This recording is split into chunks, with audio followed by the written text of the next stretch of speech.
Open this door right now, you ungrateful little thief! That was the first thing I heard at 6 in the morning the day after burying my grandparents. My own mother, Vivian, was screaming on the other side of the heavy oak door of Cascade Manor, pounding it with enough force to shake the crystal chandelier in the foyer. I stood in the kitchen clutching a mug of black coffee, trying to steady my trembling hands. I looked at the security monitor. It was a full siege.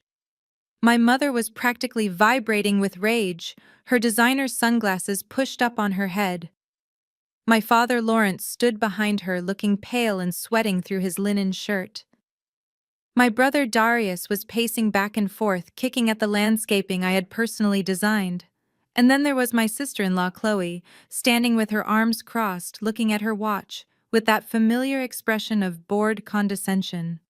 They thought they were coming to evict a squatter. They thought they were throwing out the family failure, the girl who played in the dirt for a living.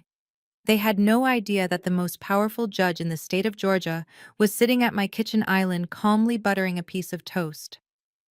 Before I continue this story, let me know where you are watching from in the comments below. Hit like and subscribe if you have ever had to remind your own family exactly who holds the deed to the house. My name is Keisha and I am 28 years old. For my entire life, I have been the invisible child. My brother Darius was the golden boy, the one who could do no wrong, even when he totaled 3 cars before his 21st birthday. My parents, Vivian and Lawrence, were the perfect power couple of Atlanta high society, or at least that is what they paid a publicist to make everyone believe. I was just Keisha, the landscape architect. To them, I was basically a glorified gardener. But my grandparents saw me. They saw everything. Vivian screamed again, her voice shrill enough to wake the neighbors in this exclusive gated community. I am giving you 5 minutes to open this door, Keisha. 5 minutes before I have this man drill the lock and we drag you out by your hair. You think you can hide in my house. You think you can steal my inheritance and get away with it. I pressed the intercom button, my voice sounding calmer than I felt. This is not your house, Mother. It never was. Please leave before you embarrass yourself further. Chloe stepped up to the camera lens, her face filling the screen. She smoothed her blonde hair and gave me that pitying smile she usually reserved for the waitstaff. Keisha, listen to me. We are trying to help you. Legally, you are trespassing. This is a multi-million-dollar estate, not a homeless shelter. Mom and Dad let you stay here last night out of pity because you were hysterical after the funeral. But the charity stops now. We have a locksmith here. Do not make us use force. It will look so bad on your record when you apply for your next landscaping gig. The audacity took my breath away. Pity. They claim they showed me pity. My mind flashed back to 12 hours ago, to the reading of the will that had turned our world upside down. We were sitting in the mahogany-lined conference room of Mr. Henderson, my grandparents' attorney. My parents had walked in like they owned the place. They were already planning the renovations for Cascade Manor. Vivian had spent the entire drive over talking about how she was going to tear out my grandmother's rose garden to put in an infinity pool. Darius was browsing luxury cars on his phone. When Mr. Henderson opened the leather folder, the air in the room was thick with greed. He adjusted his glasses and looked at my parents with a cold, hard stare. He read the preamble quietly, and then he dropped the bomb that shattered their reality. To my son Lawrence and his wife Vivian, I leave nothing. Not one dime. Not one piece of silver. You claimed you were too busy to visit us in our final years. You claimed you could not interrupt your European vacation when my wife fell ill. You have lived off my generosity for 40 years, and that ends today. My father had stood up so fast his chair fell over. This is a mistake, he had stuttered. Dad would never do this. Mr. Henderson had ignored him and turned to me. To my granddaughter Keisha, who sat by my bedside when I forgot my own name. Who managed my medical care when her own parents could not be bothered to answer the phone. Who loved us not for what we had, but for who we were. To Keisha, I leave the entirety of my estate, including Cascade Manor, my investment portfolio, and all liquid assets. total value estimated at $30 million. The silence that followed had been deafening, and then the screaming started. Vivian had lunged across the table trying to grab the papers. Darius had thrown his phone against the wall. They called me a manipulator, a liar, a thief. They said I had poisoned my grandparents' minds against them. They chased me out of the office, and later that night when I went to my parents' house to get my things, they threw my clothes out onto the driveway in the pouring rain.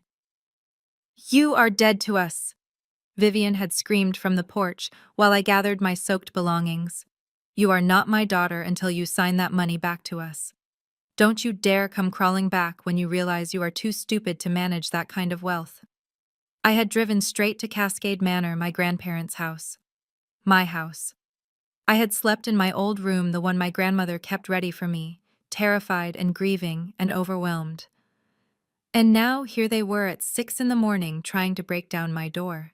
The sound of a power drill cutting into metal snapped me back to the present. Lawrence was actually doing it. He was ordering the locksmith to drill out the lock of a house he did not own. I shouted into the intercom, "Dad, stop this! I am calling the police!" Chloe laughed, and it was a cold, sharp sound that cut through the morning air. "Go ahead, Keisha. Call them. Sheriff Patterson is Dad's golf partner. Who do you think he is going to believe? The distinguished businessman and his wife, or the unstable daughter who has been off her meds since her grandparents died? That is the story we are going with, by the way. That you are having a mental breakdown. It is for your own good, really. We need to get you into a facility so we can manage the estate properly." My blood ran cold. They were not just here to kick me out. They were here to destroy my credibility. They were going to have me committed if that is what it took to get control of the $30 million. I looked at the man sitting at my kitchen island. He had not moved. He was just watching me, his eyes dark and unreadable. I waited. The front door lock gave way with a loud crack. The heavy wood swung open and they poured into the foyer like a flood of toxic water. Vivian was the first one in. She did not even look at the architecture she claimed to love so much. She made a beeline for me, her hand raised. She slapped me. The sound echoed in the high-ceilinged hallway. My cheek burned, but I did not flinch. I just looked at her, this woman who had given birth to me but had never been a mother. "Sign the papers," Vivian hissed, shoving a stack of documents into my chest. "Sign them now, transferring everything to your father, and we might let you keep your car. Refuse, and I promise you, Keisha, I will ruin you. I will make sure no one in Atlanta ever hires you again. I will tell everyone how you abused your grandmother, how you forced a senile old woman to change her will." Darius came in behind her, kicking over a vase of fresh hydrangeas I had cut from the garden yesterday. He laughed as the water soaked into the antique rug. "Oops," he said with a smirk. "Looks like the gardener missed a spot. Where is the safe, Keisha? I know Grandpa kept cash in the house. Tell me the combination or I start breaking things you actually care about." He picked up my laptop, the one with all my design projects, and held it over the marble floor. Chloe walked in last, closing the broken door behind her. She looked around the foyer with a critical eye. "We will have to redo all of this," she said casually, as if I wasn't standing there with a stinging cheek. "This wallpaper is hideous." "Keisha, be reasonable. You are out of your depth. You do not know how to handle money. You do not know how to manage a property like this. Lawrence and Vivian have the experience. Just sign the papers and go back to your little apartment. We are doing you a favor. You do not belong here. You never did." My father Lawrence finally stepped into the light. He looked at me, and for a second, I saw shame in his eyes, but it was quickly replaced by desperation. He was broke.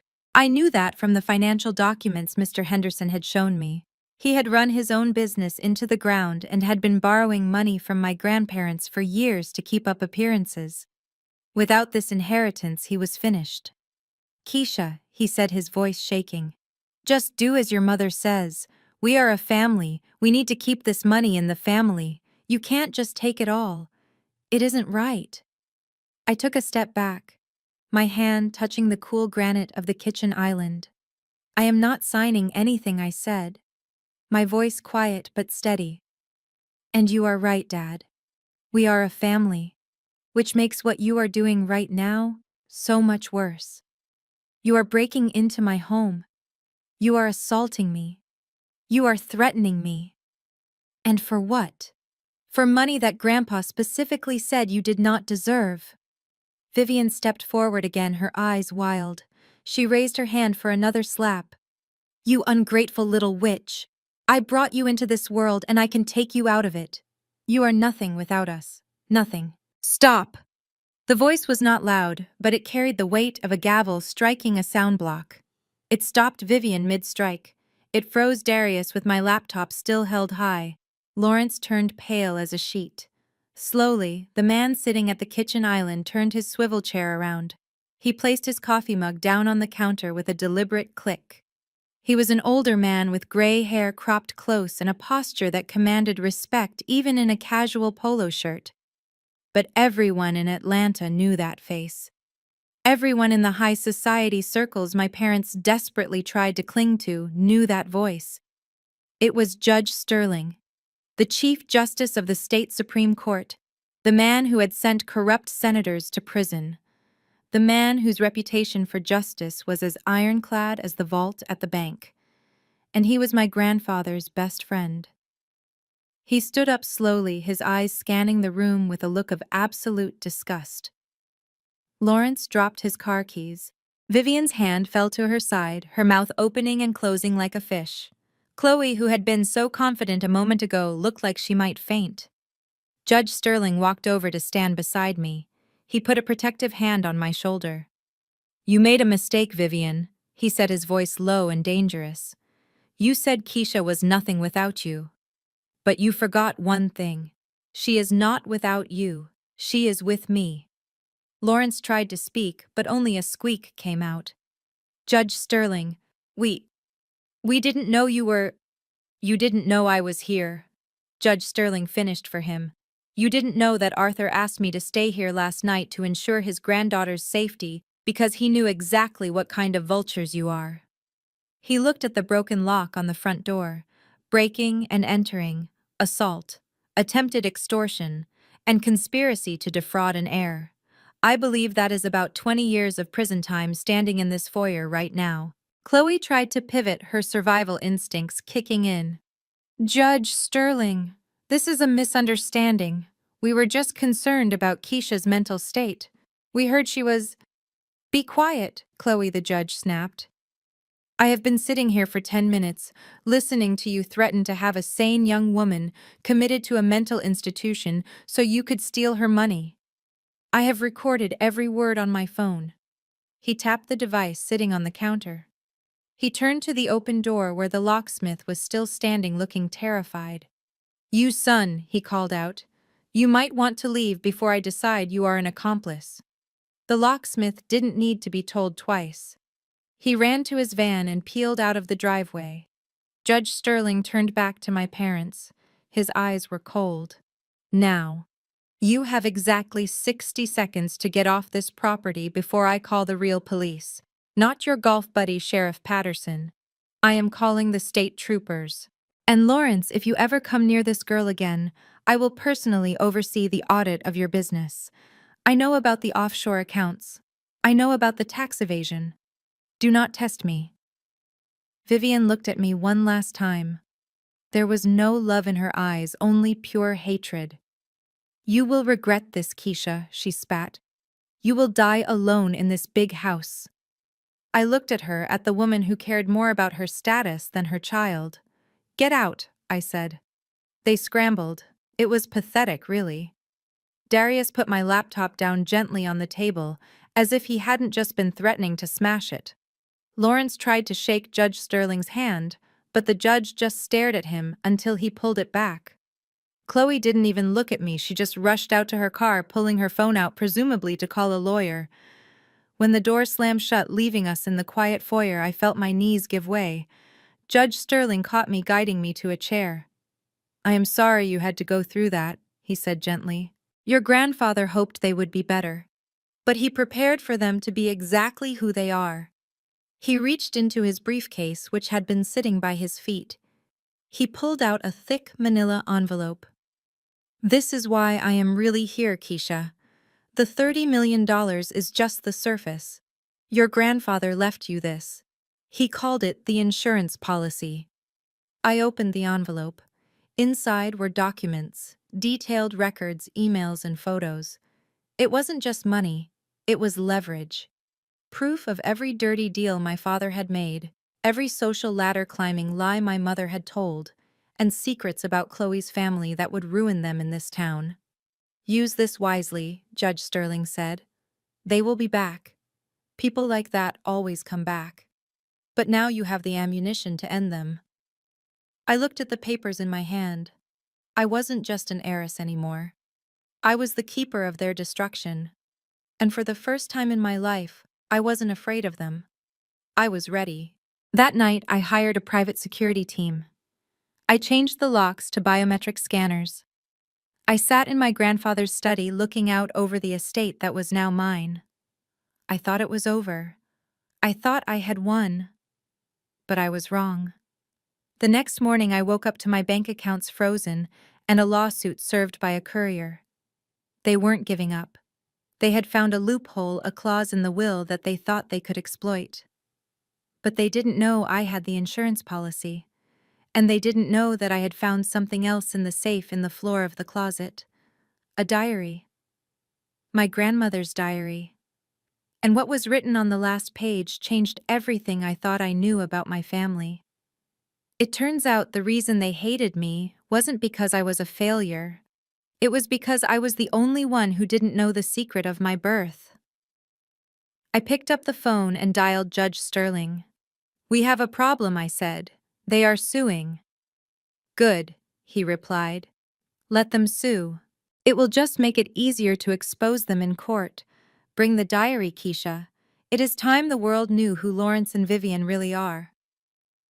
I walked to the window watching the storm clouds gather over Atlanta. The war had just begun, and I was going to burn their world to the ground. The sound of my mother's palm connecting with my cheek echoed through the cavernous foyer of Cascade Manor like a gunshot. It was not a slap of correction or a slap of impulse. It was a strike delivered with the full weight of 30 years of resentment. My head snapped to the side, and the taste of copper filled my mouth. For a second, the only sound in the room was the heavy breathing of the woman who had given birth to me and the frantic beating of my own heart. I slowly turned my face back to look at her. Vivian stood there, chest heaving, her designer silk blouse rippling with her tremors of rage. Her eyes were not the eyes of a parent looking at a child. They were the eyes of a creditor looking at a defaulted debt. "Sign it," she screamed, shoving a thick stack of legal documents into my chest so hard I stumbled back against the grand staircase. "I have had these drawn up since the funeral. You think I did not know you were manipulating your grandfather? You think I did not see you whispering in his ear, poisoning him against his own flesh and blood? Sign the transfer of deed. Sign the release of the trust. Sign it all over to Lawrence and me right now, or so help me God, I will make you wish you had never been born." I looked down at the papers crinkling against my shirt. They were comprehensive. A total abdication of my inheritance. A complete surrender of the home my grandparents had built, the fortune they had amassed, and the legacy they had specifically chosen to entrust to me. My silence only infuriated her further. She grabbed my shoulders, her manicured nails digging into my skin, drawing blood. "Do you hear me, Keisha? You are nothing. You are a gardener, a dirt player. You think you can manage a portfolio like this. You think you can sit on the board of the foundation. You are an embarrassment. We let you play pretend with your little landscaping business because we thought it kept you out of the way. But this is theft. You stole this life from us." Before I could answer, a loud crash from the living room made us both jump. I looked past my mother to see my brother Darius standing by the antique mahogany desk my grandfather used to work at. Ideally, he was holding a crystal vase, one of my grandmother's favorites. He met my eyes with a smirk that was chilling in its casual cruelty and let the vase drop. It shattered into 1,000 glittering shards on the hardwood floor. "Oops," Darius drawled, stepping over the wreckage. Clumsy me. You know, Keisha, this place is really too cluttered. It needs a modern touch. Maybe we should start clearing things out now. Save the movers some time. He picked up my laptop from the desk. It was a high-end workstation machine bought with my own savings, containing months of design work, client blueprints, and the entire backup of my business records. He weighed it in his hands, pretending to inspect it. "Darius, put that down," I said, my voice low and dangerous. "That is my work. That is my life." "Your life?" He laughed, a harsh barking sound. "Your life is what we say it is. You exist because we allow it.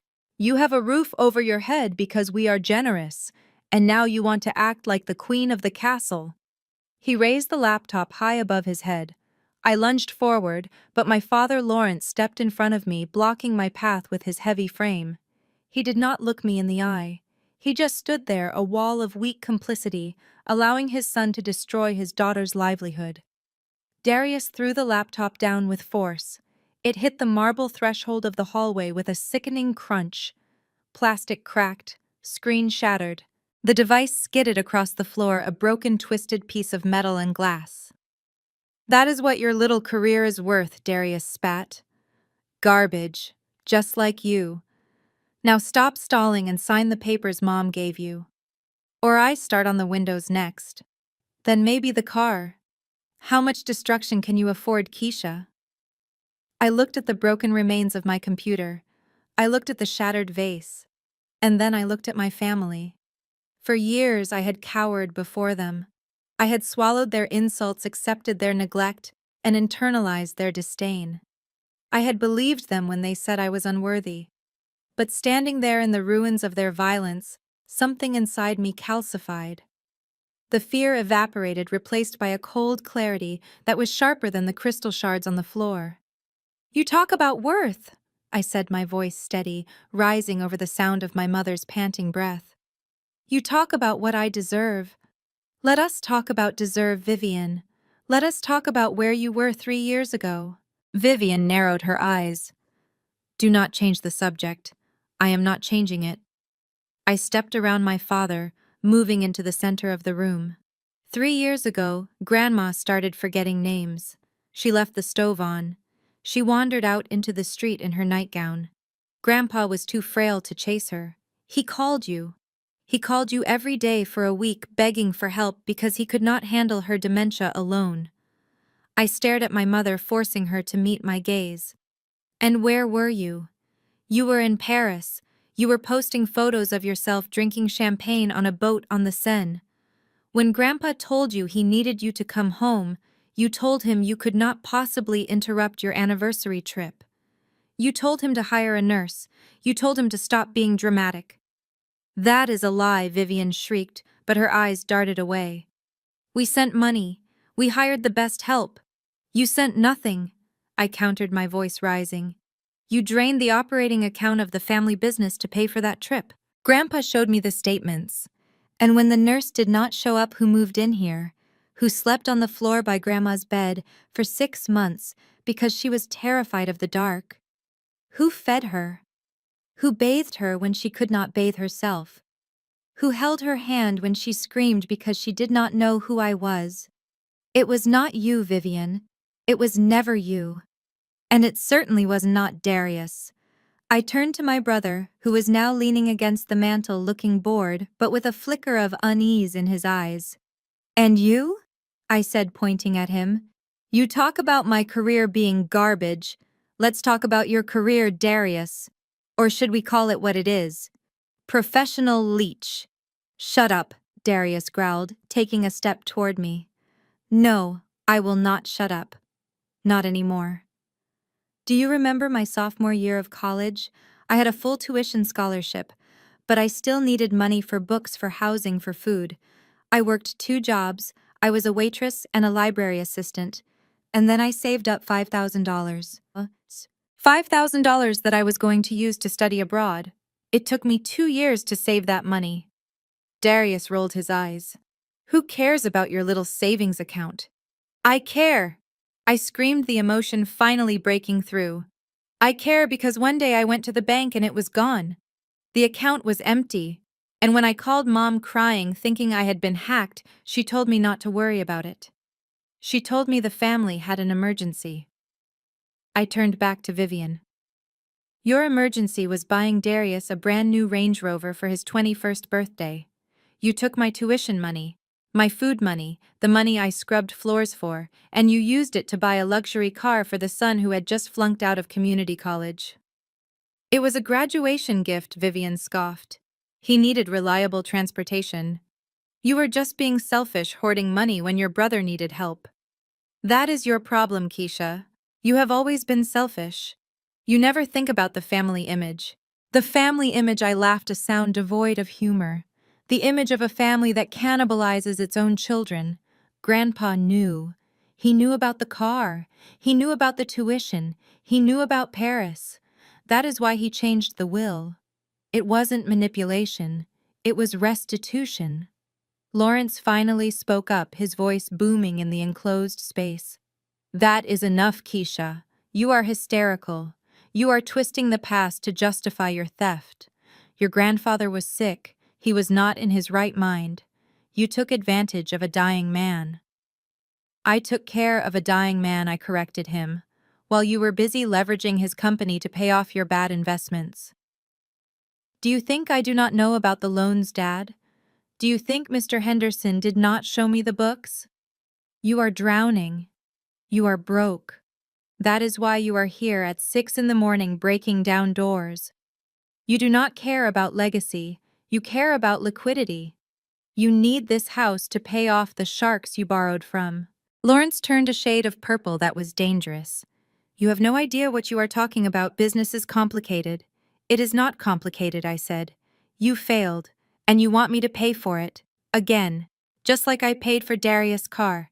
Just like I paid for Mom's vacations with my neglect. Well, the Bank of Keisha is closed. Permanently. Chloe, who had been watching from the doorway with a look of distaste, stepped forward. Her heels clicked sharply on the floor. Look, this is all very touching, really. A real family tragedy. But let's get back to reality. You cannot keep this house, Keisha. You cannot afford the property taxes. You cannot afford the upkeep. You are a landscape architect, for heaven's sake. You dig holes for a living. These people, she gestured to my parents and brother, they know how to manage wealth. They know how to sustain a lifestyle. If you keep this money, you will lose it all in a year. Sign the papers. Take a small payout. We can write you a check for $50,000. That is more money than you have ever seen. Go buy yourself a new laptop and a nice little condo in the suburbs. Leave the real estate to the adults. $50,000. They were offering me crumbs from a $30 million loaf and expecting me to say thank you. I looked at Chloe, the woman who had married my brother, and immediately adopted my mother's sneer. You think this is about ability? She said. You think I am not capable? I built my business from nothing. I have clients all over the city. I know how to budget. I know how to work. Unlike anyone standing in this room, I know the value of $1 because I had to earn every single one of them. Darius grabbed a heavy bronze statue from the side table. I am done listening to this, he yelled.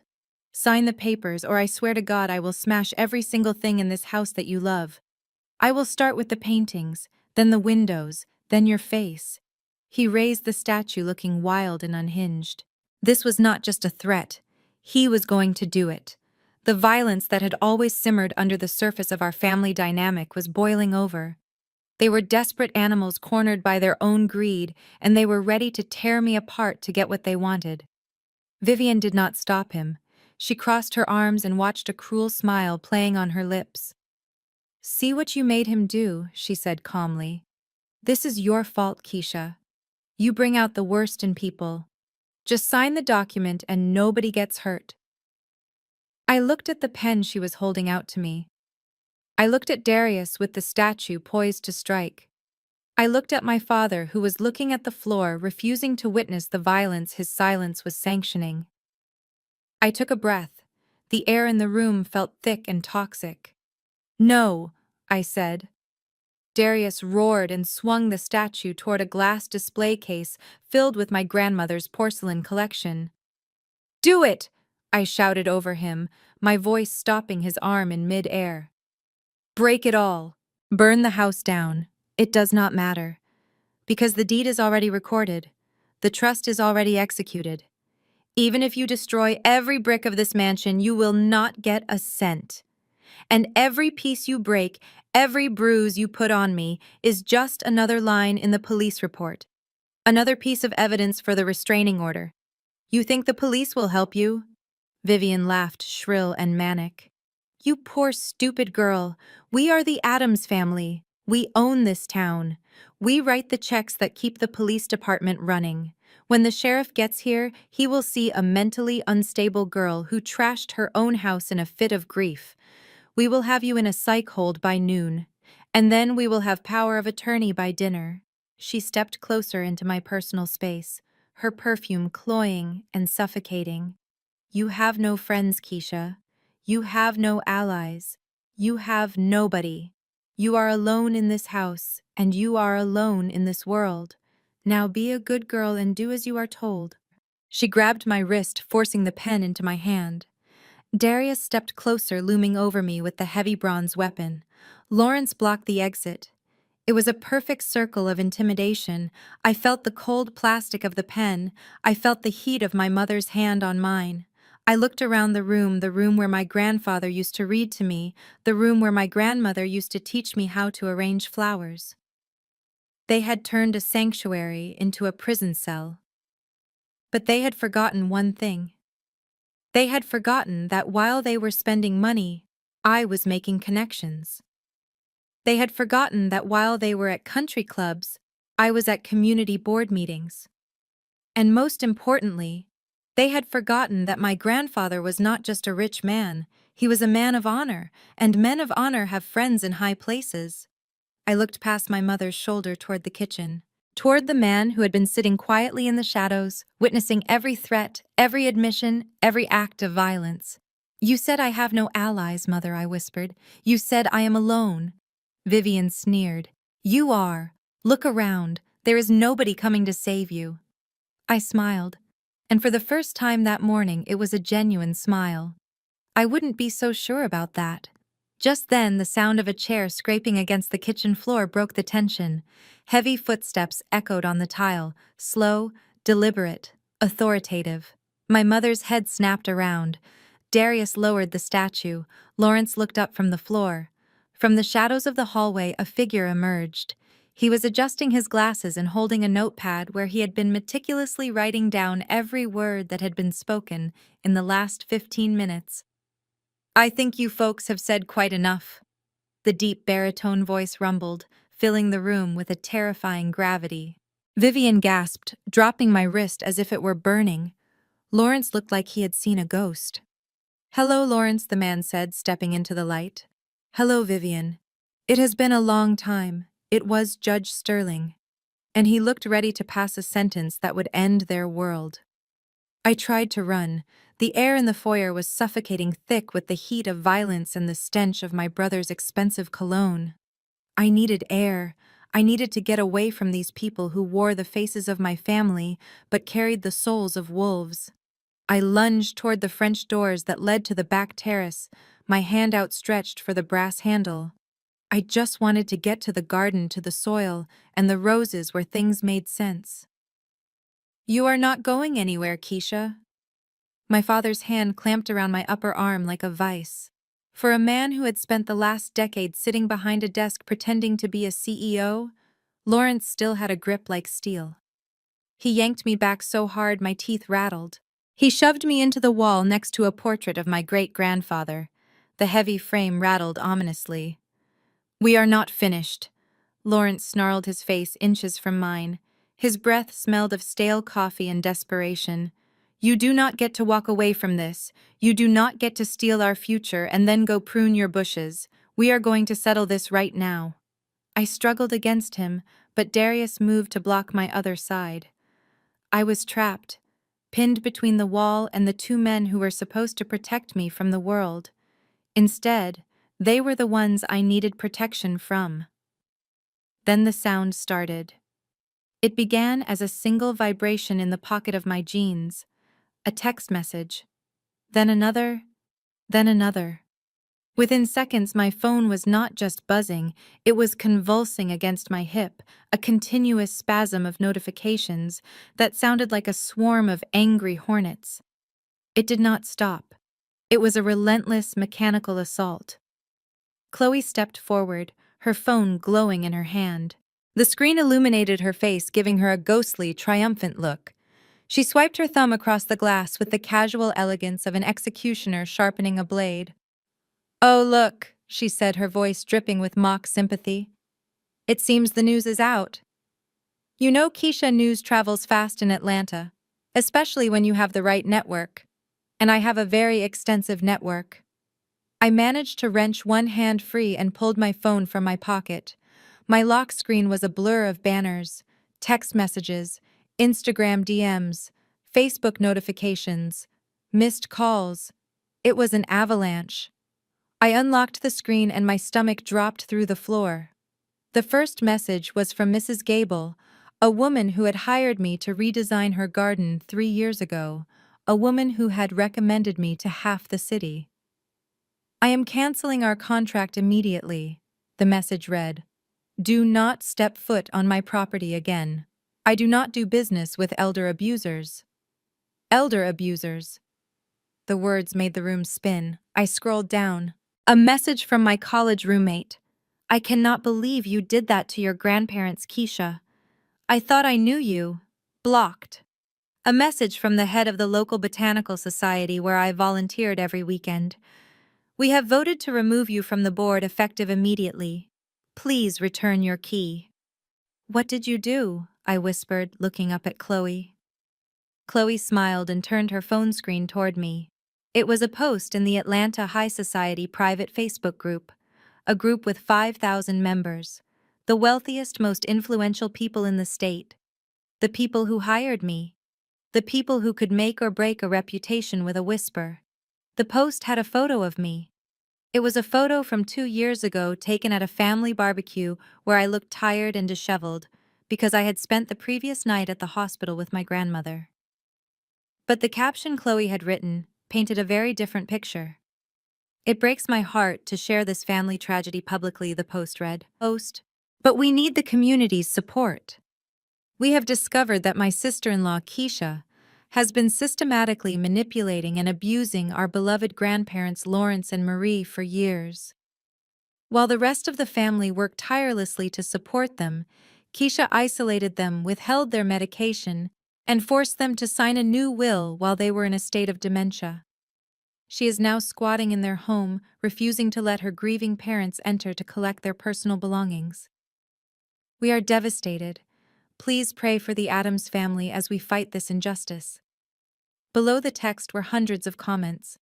"Disgusting. Lock her up. I always knew there was something off about her. She looks like a criminal. This is why you cannot trust people who work with their hands." It was a digital lynching. In the span of 10 minutes, Chloe had destroyed everything I had built. My reputation, my business, my name. She had taken the truth that I was the only one who cared for them and twisted it into a weapon to destroy me. "You lied," I gasped. "You know that is a lie. You know I was the one who fed them. I was the one who changed their sheets." Chloe shrugged. "Perception is reality, Keisha. And right now the perception is that you are a monster. These people trust me. They know my family. They know my husband. You are just the help. And now you are the villain." My phone rang again. A shrill, piercing ringtone that cut through the tension. I looked at the screen. Aunt Bernice. My heart hammered against my ribs. Aunt Bernice was the matriarch of the extended family, my grandfather's sister. She was 80 years old, a woman of iron faith and rigid standards. She had been the one who taught me how to make peach cobbler. She had been the one who sent me $20 in a card every Easter. I answered the phone, my hand shaking so hard I almost dropped it. "Aunt Bernice, Silence. Cold, hard silence on the other end. And then a voice that sounded like ice cracking. "Do not call me aunt." The words were a physical blow. "Aunt Bernice, please listen to me. Chloe is lying. I said silence, she snapped. I just saw the messages. I just spoke to your mother. She told me everything. She told me how you locked them out of the house. She told me how you forged the signature. I did not forge anything. I cried, tears hot and stinging in my eyes. Grandpa left it to me. He would never leave his legacy to a thief, she screamed, her voice breaking with rage. You are a disgrace to this bloodline, Keisha. You are a stain on your grandfather's memory. I held you when you were a baby. I prayed over you. And this is how you repay us. By stealing from your own father, by shaming us in front of the whole city. Aunt Bernice, please. I hope you rot, she hissed. I hope that money burns a hole in your soul. Do not come to the family reunion. Do not come to the church. If I see your face, I will spit on it. You are dead to this family.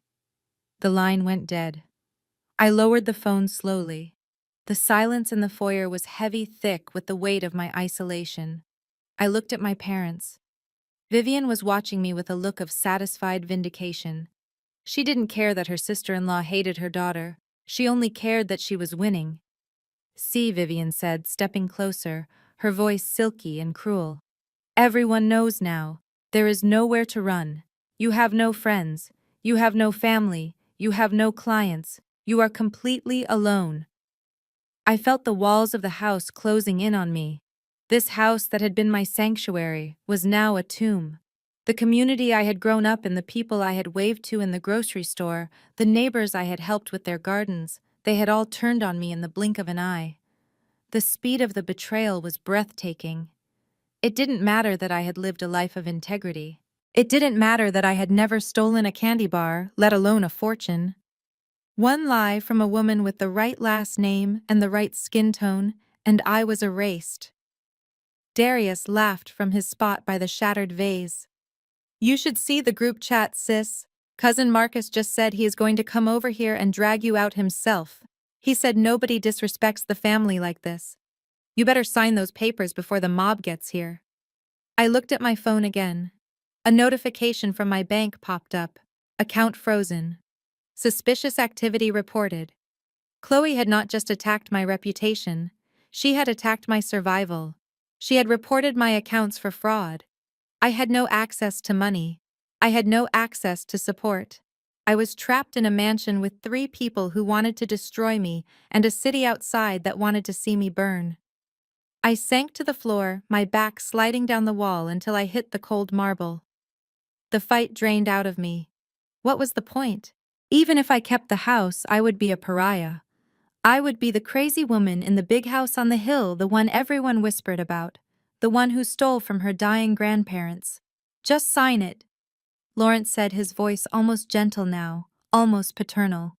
Just sign it, Keisha, and we can make the posts go away. We can tell everyone it was a misunderstanding. We can say you had a mental health crisis and we got you help. People love a redemption story. We can fix this. Just give us the house. He held the pen out to me. It looked like a lifeline, a way to stop the pain, a way to stop the buzzing of the phone that was filled with hatred, a way to get my mother to look at me with something other than loathing. I reached for the pen. My hand was heavy like lead. I looked at the line on the document where my signature would sign away my life.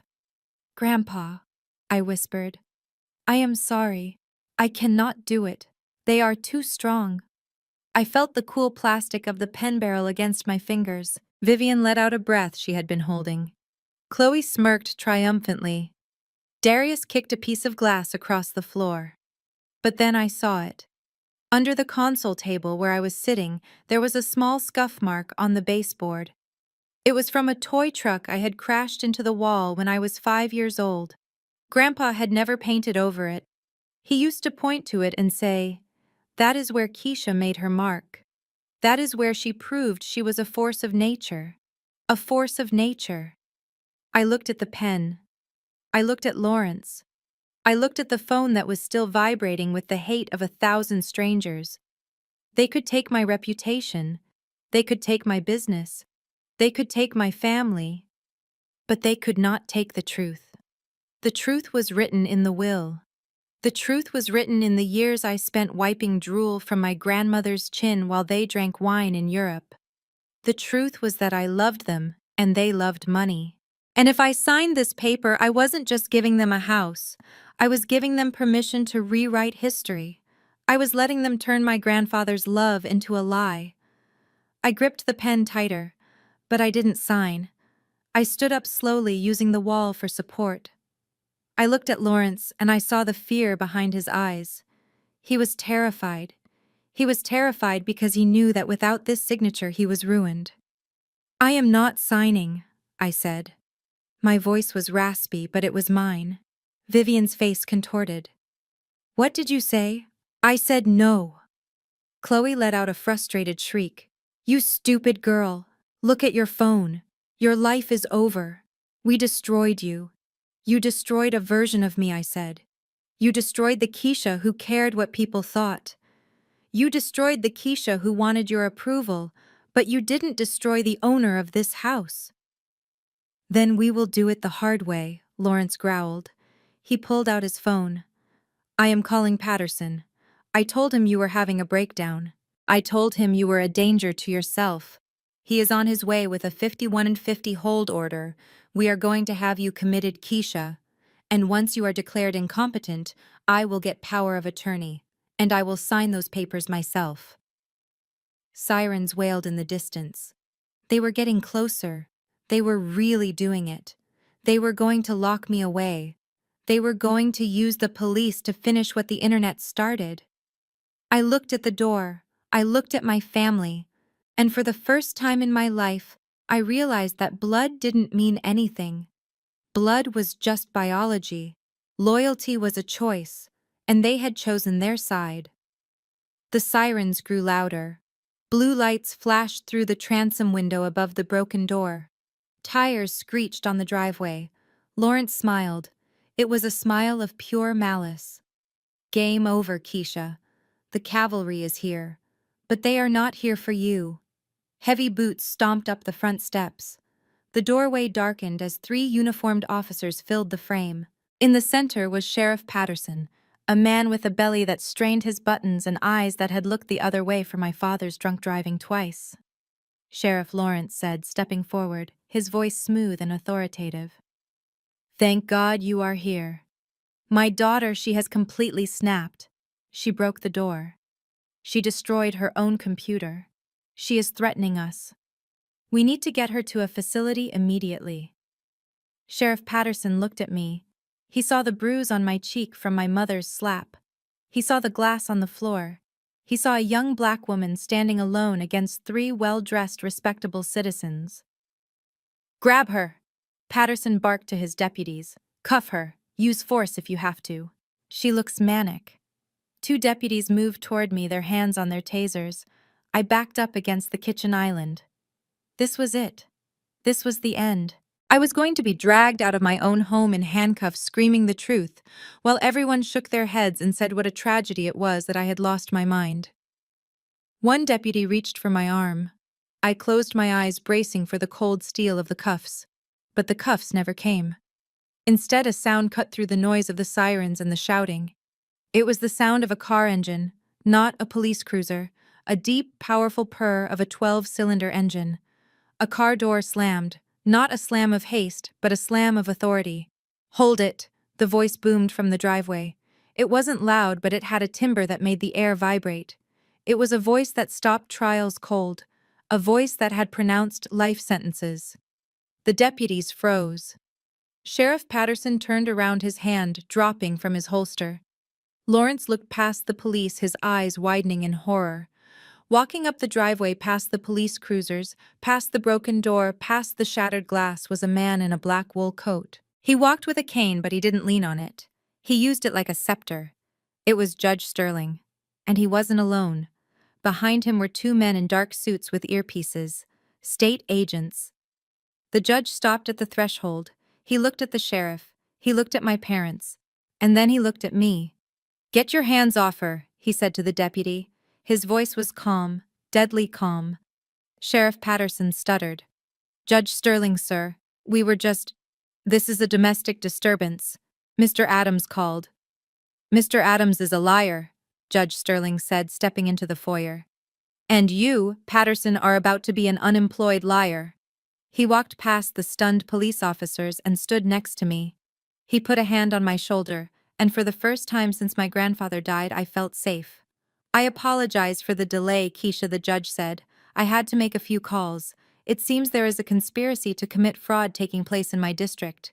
And I hate fraud. He turned to face my family. His eyes swept over them like a searchlight. Now, who wants to explain to me why you are trespassing in my goddaughter's house? Sheriff Patterson walked into the foyer of Cascade Manor with the casual arrogance of a man who knew his authority would never be questioned. He did not look at the splinters of wood from the doorframe his locksmith had drilled through. He did not look at the shattered crystal vase on the floor or the broken laptop that contained my livelihood. He did not even look at me, the woman standing against the kitchen island with a bruised cheek and terror in her eyes. His eyes went straight to my father. Lawrence. He boomed, his voice thick with false concern and the familiarity of countless Sunday mornings spent on the golf course. I got here as fast as I could. Dispatch said you called in a code 4. Everyone all right? My father exhaled a long, shaky breath that was a masterclass in acting. He stepped over the debris of the violence he had orchestrated and extended a hand to the sheriff. Patterson gripped it firmly, shaking it with both hands in a gesture of solidarity that made my stomach turn. "Thank you for coming," Sheriff Lawrence said, his voice trembling just enough to sound like a distraught parent pushed to his limit. "It has been a nightmare. An absolute nightmare. We did not want to involve the law. You know how much we value our privacy. But she left us no choice." Patterson finally turned his head to look at me. His gaze was cold, flat, and devoid of any humanity. It was the look of a predator assessing prey that had already been wounded. "Is this her?" he asked, thumbing toward me with his chin. "Yes," Lawrence whispered, wiping a non-existent tear from his eye. "This is Keisha. She is not herself, Sheriff. Since my parents died, she has completely unraveled." The grief snapped something in her mind. "We came here this morning just to check on the property to make sure everything was secure, and we found her like this." He gestured vaguely around the room, implying that the destruction was my doing. She was screaming. Lawrence continued, his voice dropping to a conspiratorial hush.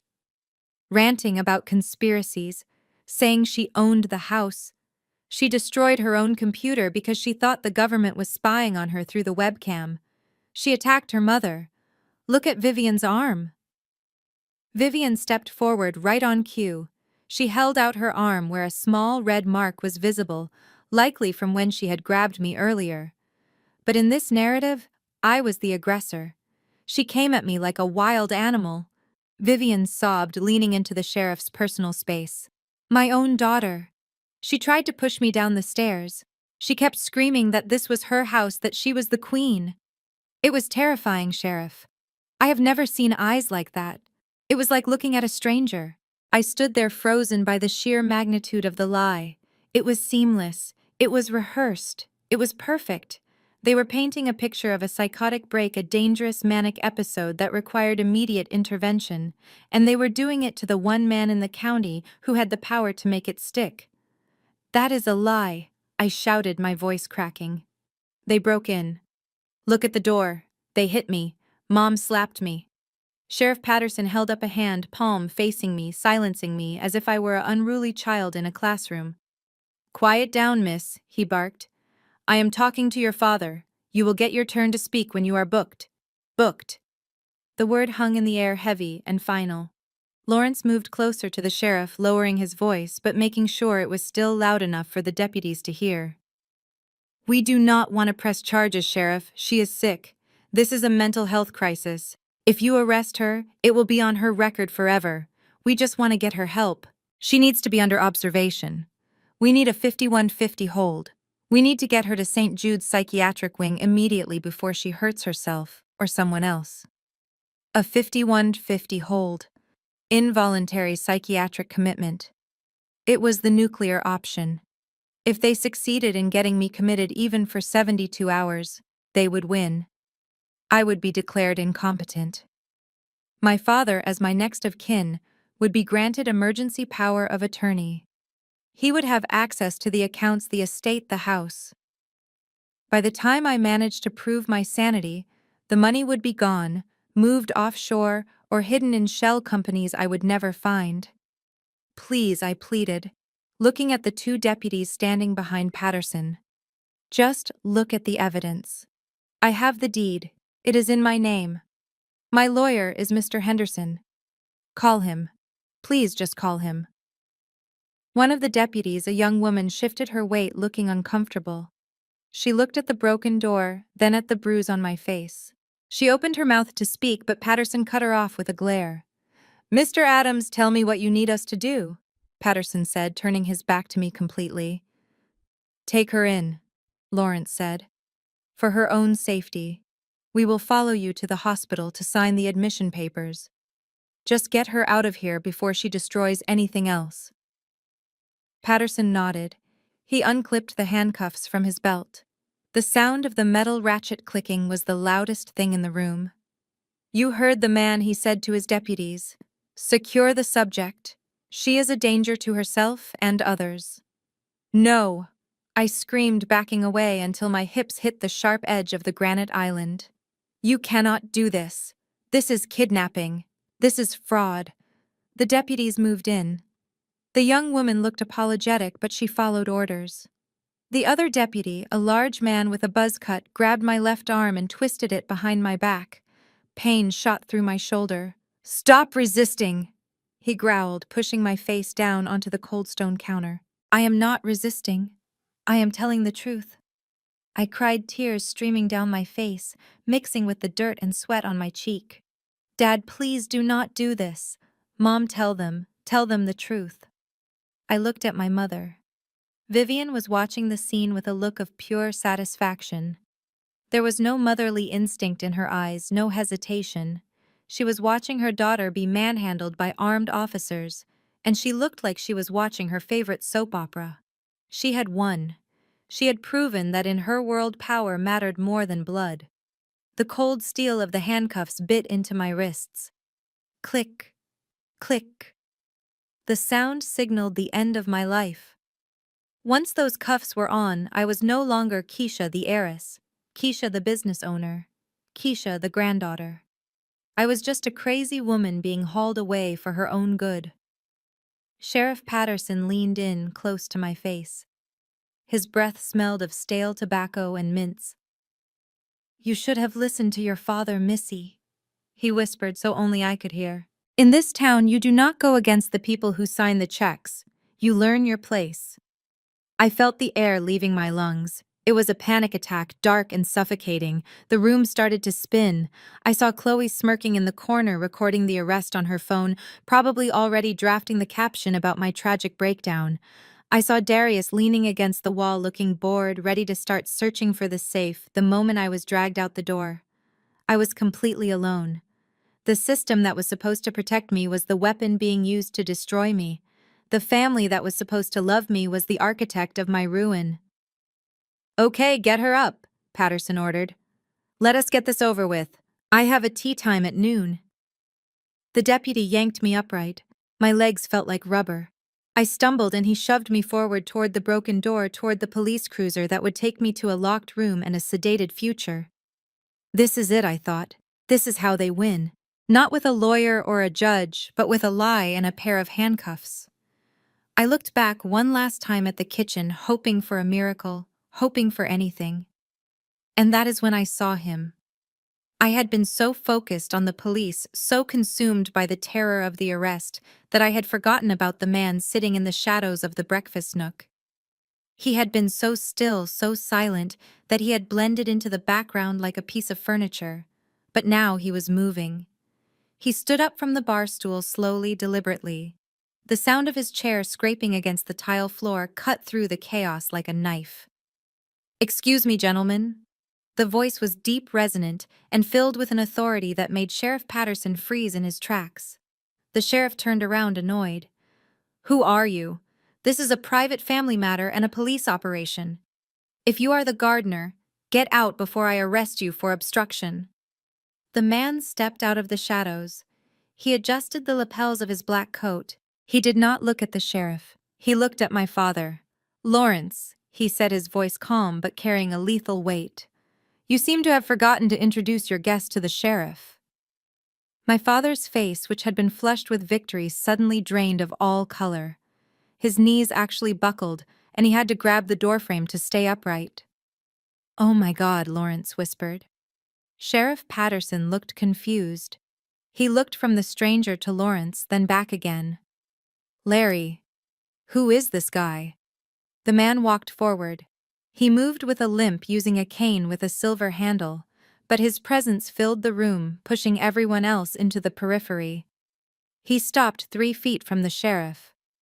"I am not the gardener's son," the man said. He reached into his pocket and pulled out a leather wallet.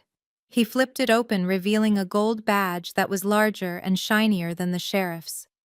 But it was the ID card next to it that made the deputies take a step back. "I am Judge Marcus Sterling, Chief Justice of the Georgia Supreme Court, and you are currently assaulting my goddaughter in her own home." The silence that fell over the room was absolute. It was the silence of a bomb that had just landed but hadn't yet detonated. Judge Sterling looked at my wrists bound in metal. "Take those cuffs off her, now, or I will have your badge, your pension, and your freedom before the sun sets." The deputy fumbled for his keys, dropping them twice in his panic. Sheriff Patterson looked like he was going to be sick. Vivian let out a small, strangled, whimpering sound. The cuffs clicked open. My arms fell free. Judge Sterling put a hand on my shoulder. "I told you, Keisha," he said, looking at my terrified family with eyes that burned with cold fire. "You are not alone. And they are about to find out exactly what happens when you wake a sleeping giant." The metal of the handcuffs brushed against my wrist, cold and final. I squeezed my eyes shut, bracing for the click that would end my life as I knew it. My mother's triumphant breathing was the only sound I could hear over the rushing of blood in my ears. She had won. They had all won. But the click never came. Instead, a low rumble vibrated through the floorboards, shaking the very foundation of the house. It wasn't the sound of thunder or the police cruiser. It was the deep, guttural purr of a finely tuned engine, an engine that cost more than most people earned in a decade.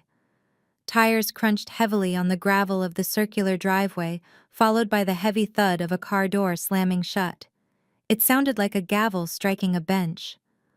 "Hold it right there." The shout came from outside, not from the sheriff. It was the voice of the sheriff's deputy who had been standing guard by the patrol car. But his voice wasn't authoritative anymore, it was trembling. Sheriff Patterson frowned, his hand hovering over the handcuffs. "What is going on out there?" He turned toward the broken front door just as a shadow fell across the threshold, blocking out the morning sun. The light in the foyer dimmed and a hush fell over the room that was heavier than the violence that had preceded it. A chauffeur in a black suit stepped into the frame. He didn't look at the police or my parents. He simply reached out and held the broken door open wide, bowing his head slightly in deference to whoever was behind him. And then he stepped in. The man was a mountain of a figure, dressed in a charcoal 3-piece suit that was tailored to perfection. He leaned on an ebony cane topped with silver, not because he needed it, but because it gave him the air of a king surveying his subjects. His hair was salt and pepper cropped close, and his eyes behind gold-rimmed spectacles were sharp, intelligent, and currently burning with a cold fury that could freeze hell over. Judge Marcus Sterling, the Chief Justice, the man who ate corrupt politicians for breakfast, the man whose signature on a warrant made grown men weep, and my grandfather's oldest, dearest friend. The silence in the room stretched until it was almost painful. Sheriff Patterson dropped the handcuffs. They clattered onto the marble floor, a noise that echoed like a gunshot in a canyon. He took a stumbling step back, his face draining of color until he looked like a wax figure. He snatched his hands away from me as if my skin had suddenly turned red hot. "Your Honor," Patterson stammered, his voice cracking like a teenager's. I didn't know. We were just..." Judge Sterling didn't even look at him. He didn't look at the deputies who were now backing away toward the walls, trying to make themselves invisible.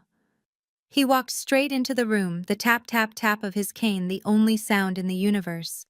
He stopped in front of my father. Lawrence stood frozen, his mouth opening and closing like a fish pulled from water. The blood had left his face so completely that his skin looked gray. He looked at the judge, then at me, then back at the judge, terror dawning in his eyes as he realized the magnitude of his miscalculation. Vivian let out a small, strangled gasp. Her hands, which had been crossed smugly over her chest moments ago, went limp. Her designer Hermes bag slipped from her fingers and hit the floor with a heavy thud, spilling lipstick and credit cards across the tiles. She didn't move to pick it up. She couldn't move. She was paralyzed by the presence of a predator far larger than herself. Judge Sterling looked at Lawrence for a long, agonizing moment. Then he spoke, his voice a low rumble that vibrated in my chest. "Lawrence Adams, I see you are still bullying women. I thought we discussed this 20 years ago." Lawrence tried to speak, but only a squeak came out. "Judge Sterling, sir, this is a misunderstanding. We were just trying to help Keisha. She is unwell." "Unwell," the judge repeated, tasting the word like spoiled milk. He turned his head slowly to look at me. His expression softened the ice in his eyes, melting into a pool of profound sorrow and kindness. He stepped past my father, brushing against him as if he were nothing more than a piece of furniture, and came to stand directly in front of me. He reached out a large, warm hand and gently tilted my chin up, inspecting the bruise forming on my cheek where my mother had slapped me. "Did they do this to you, child?" he asked softly. I nodded, tears spilling over again, hot and fast. "Yes." He turned back to the room and the temperature seemed to drop 10 degrees. "Sheriff Patterson," the judge said, without raising his voice, "if you do not want to be directing traffic in the smallest parking lot in Georgia by tomorrow morning, you will remove your men from this house immediately. And you will take that locksmith with you. This is not a crime scene. It is a home invasion. And the only criminals I see are the ones wearing Italian loafers."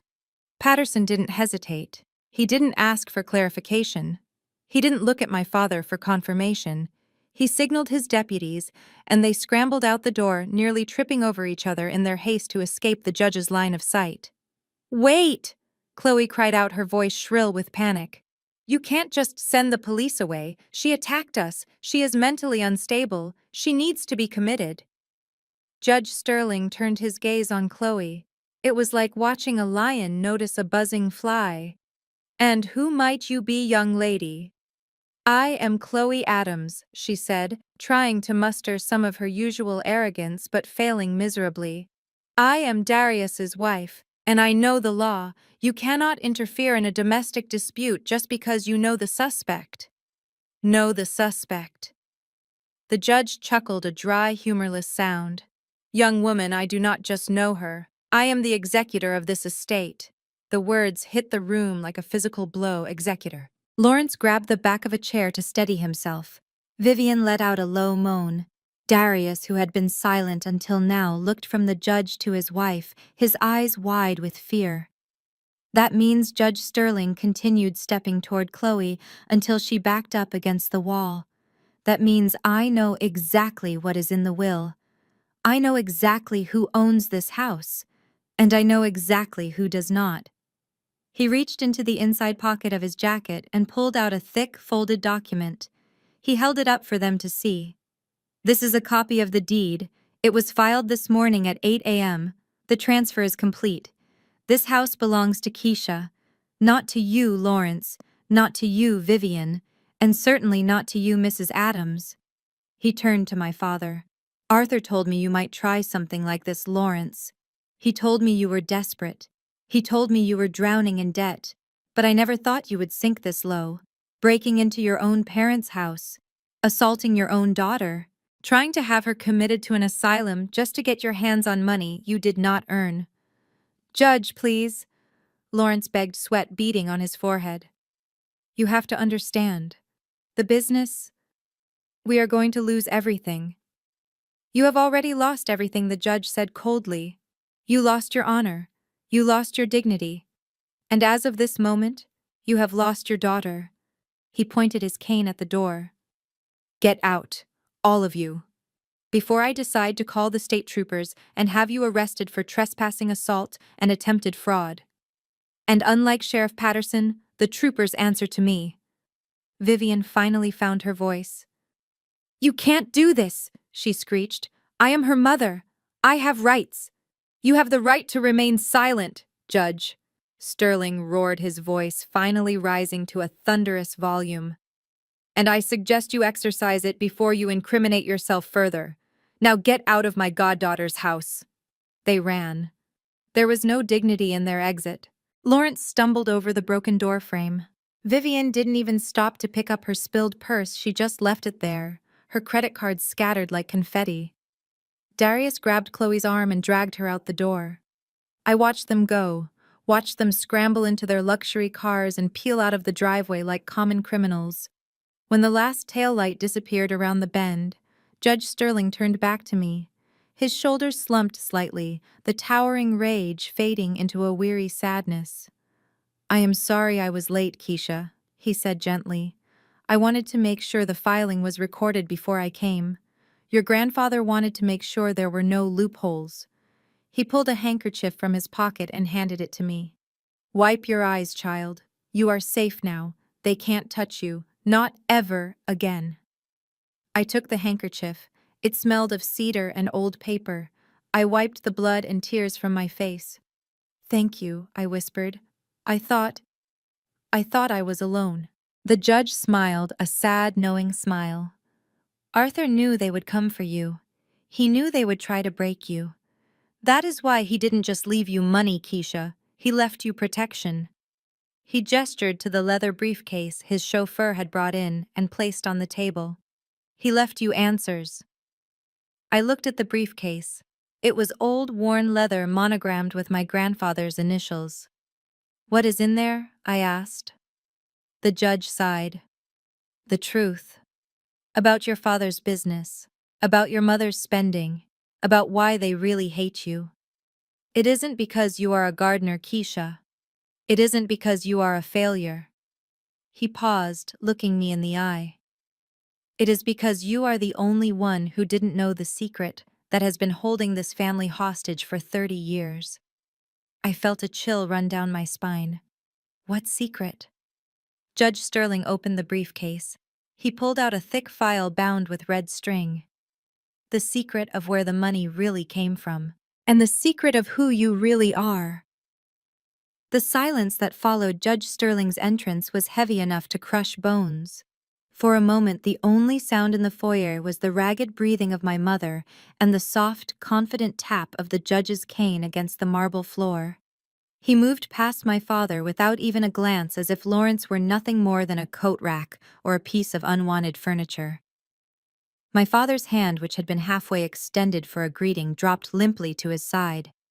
The color drained from his face, leaving him looking like a man who had just seen his own executioner. Judge Sterling did not stop until he was standing directly in front of me. He looked at the red marks on my wrists where the handcuffs had bitten into my skin. He looked at the bruise blooming on my cheekbone. His eyes, which were usually hard as flint behind his wire-rimmed glasses, softened into something that looked like heartbreak. He reached out a hand that was trembling slightly and cupped my face. His skin was warm and dry and smelled of old books and peppermint, just like my grandfather used to. I am so sorry, Keisha. The judge's voice was a low rumble that seemed to vibrate in the center of my chest. I should have been here sooner. Arthur made me promise. He made me swear on his life that I would not let them break you. He knew this day would come.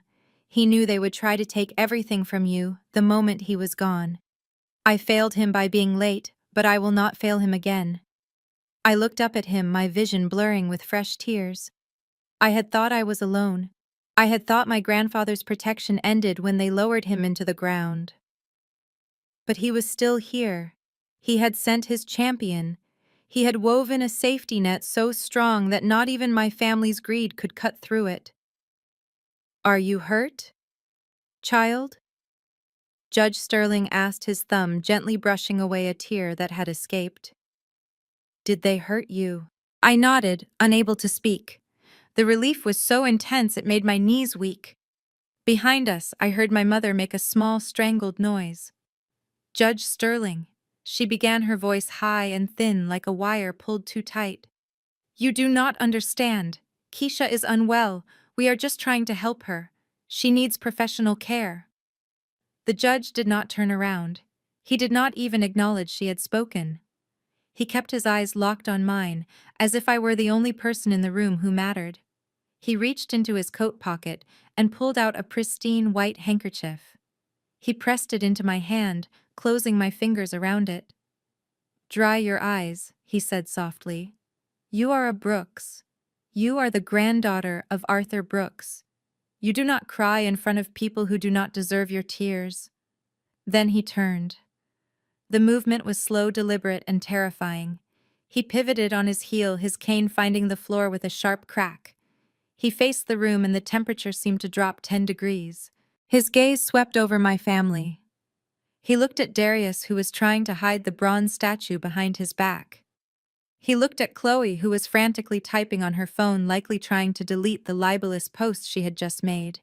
He looked at my mother, who was clutching her pearls as if they could protect her from the storm that was about to break. And then he looked at the police. Sheriff Patterson was sweating. Beads of perspiration were gathering on his forehead and running down his temple. He shifted his weight from foot to foot, his hand hovering near his belt, not knowing where to put it. The two deputies behind him looked like they wanted to phase through the wall and disappear. Judge Sterling took one step toward them. Just one step, but it felt like a mountain moving. Sheriff, he said, his voice deceptively calm. I want you to listen to me very carefully because I am only going to say this once. And your pension, your badge, and your freedom depend on you understanding every single word. Patterson swallowed hard, his Adam's apple bobbing in his throat. Now? Judge, we were just following protocol. Mr. Adams here said there was a disturbance. We have a duty to secure the scene. Secure the scene. Judge Sterling repeated the words, tasting like acid in his mouth. Is that what you call manhandling a grieving young woman in her own kitchen? Is that what you call threatening a homeowner with involuntary commitment on the word of a man who has 3 pending lawsuits for fraud against him? Lawrence made a noise of protest, but one look from the judge silenced him instantly. You entered this property without a warrant. Judge Sterling continued, his voice rising in volume and intensity. You laid hands on the legal owner of this estate based on the lies of people who are currently trespassing. You were about to drag an innocent woman out of her home in handcuffs without a shred of evidence that she had committed a crime. But she is crazy, Chloe blurted out from the corner. She thinks she owns the house. She is delusional. Judge Sterling's eyes snapped to Chloe.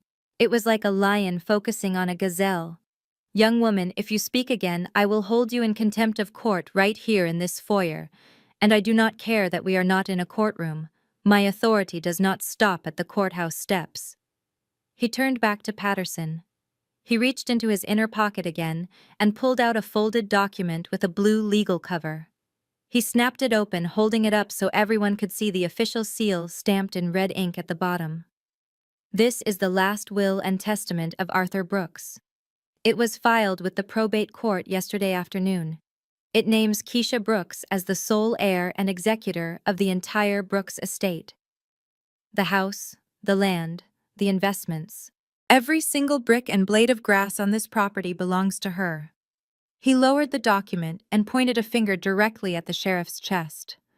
And this woman is not just the heir. She is my goddaughter. I held her at her christening. I promised Arthur I would watch over her. So hear me now, Sheriff. If you or your men ever dare to touch her again, if you ever step foot on this property without a warrant signed by me personally, if you ever so much as look at her the wrong way, I will rain down such legal hellfire on your department that you will be lucky if you can get a job as a mall security guard in Idaho. Patterson looked at the document, then at me, then at Lawrence. The realization of what he had almost done washed over him. He had almost arrested the goddaughter of the most powerful judge in the state. He had almost become an accomplice to a felony fraud. I will have your badge before lunch. The judge growled, his voice dropping to a lethal whisper. I will launch a civil rights investigation into your department that will uncover every dirty favor you have ever done for Lawrence Adams. I will make sure the entire state knows you are nothing but a hired thug for a bankrupt con artist. Patterson held up his hands, palms out in surrender. Judge, please. We did not know. Mr. Adams told us. He said she was dangerous. We were lied to. Then leave, the judge roared, pointing at the door with his cane. Get out of this house. Take your men and get off this property. And if I see your cruiser anywhere near here again, I will issue the arrest warrants myself. The deputies did not wait for an order. They turned and bolted for the door, nearly tripping over each other in their haste to escape the suffocating pressure of the judge's anger. Patterson lingered for a second, looking at Lawrence with a mixture of anger and betrayal. You lied to me, Larry, he hissed. You told me this was a done deal. You told me she was crazy. Lawrence didn't answer. He couldn't. He was staring at the judge, paralyzed by the total collapse of his plan. Go, Patterson, the judge barked, before I change my mind about letting you walk out of here. The sheriff turned and ran. The heavy front door slammed shut behind them, leaving a ringing silence in the foyer. The flashing blue lights outside flickered against the walls for a moment longer, and then pulled away, fading into the distance. The threat was gone. The handcuffs were gone. The prospect of a padded cell and a drugged existence vanished as quickly as it had appeared. I looked at my family. They were still standing there, but they looked smaller now. Without the police to back them up, without the threat of institutional force, they were just three greedy people standing in a house that didn't belong to them. Vivian had dropped her handbag. Her contents, lipstick, compact credit cards, lay scattered on the floor.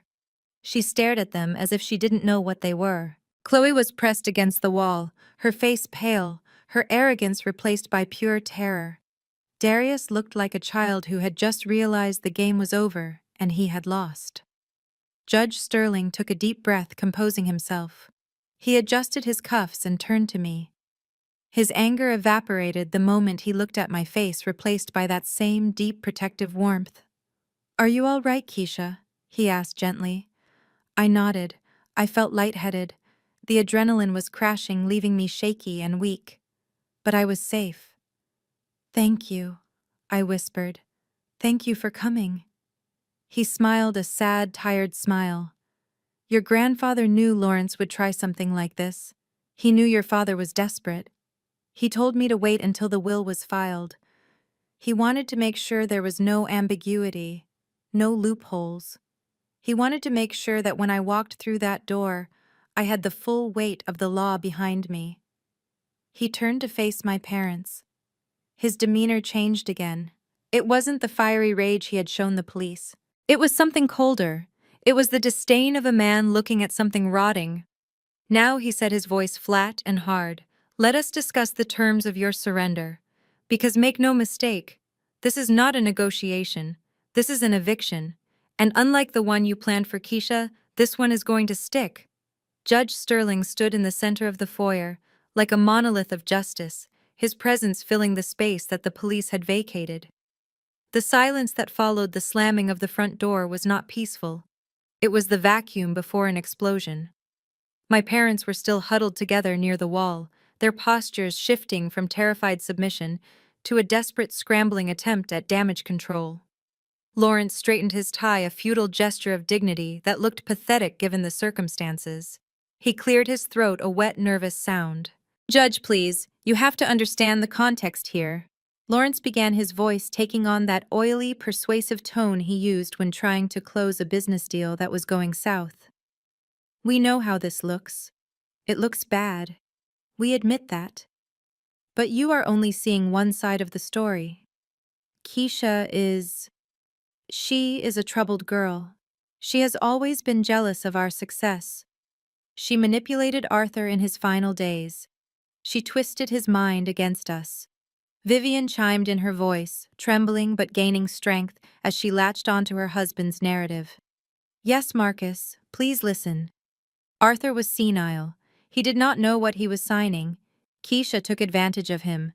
She is a con artist. A very good one, but a con artist nonetheless. We were just trying to protect the family legacy from a girl who would squander it on landscaping projects. We are the victims here. I felt a surge of rage so hot it almost blinded me. Even now, standing in the wreckage of their failed coup, they were still lying. They were still trying to paint me as the villain. I opened my mouth to scream to defend myself, but Judge Sterling held up a single hand. He did not look at them. He looked at me. He reached down to the leather briefcase that sat on the floor beside him. He clicked the brass latches open with a snap that sounded like a pistol hammer cocking. He reached inside and pulled out a thick binder bound in heavy black leather. It was not a legal brief. It looked like a ledger. Arthur was many things, Judge Sterling said, his voice calm and conversational as if he were discussing the weather. He was a brilliant businessman, a loving grandfather, a pillar of this community. But do you know what he hated most in this world, Lawrence? My father did not answer. He was staring at the black binder, his eyes wide with a dawning horror. He hated a thief, the judge answered for him.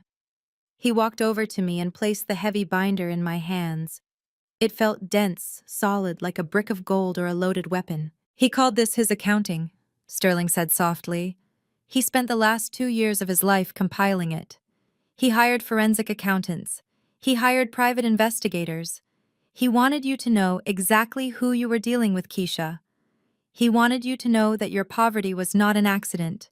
It was a robbery. I opened the binder. The first page was a summary sheet typed on my grandfather's personal stationery. The date at the top was from 3 months ago, just weeks before the car accident. I turned the page, my breath caught in my throat. It was a bank statement, but not just any statement.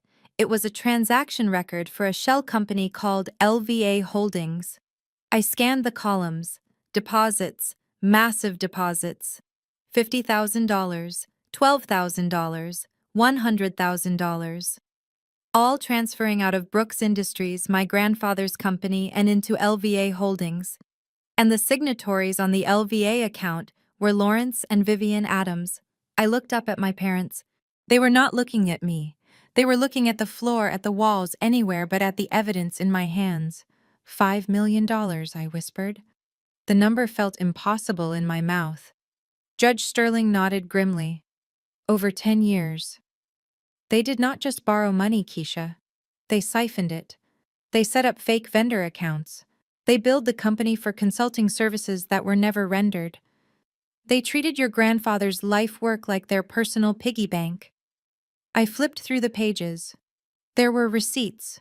Receipts for first-class flights to Milan. Receipts for the renovation of their kitchen. Receipts for the Porsche that Lawrence drove. Receipts for the designer wardrobe Vivian was currently wearing. You told me we were broke, I said, my voice rising. When I needed money for college, you said the business was struggling. When I begged you for help with Grandma's medical bills because the insurance would not cover the night nurse, you said you were tapped out.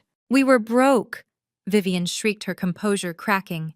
It costs money to maintain our position, Keisha.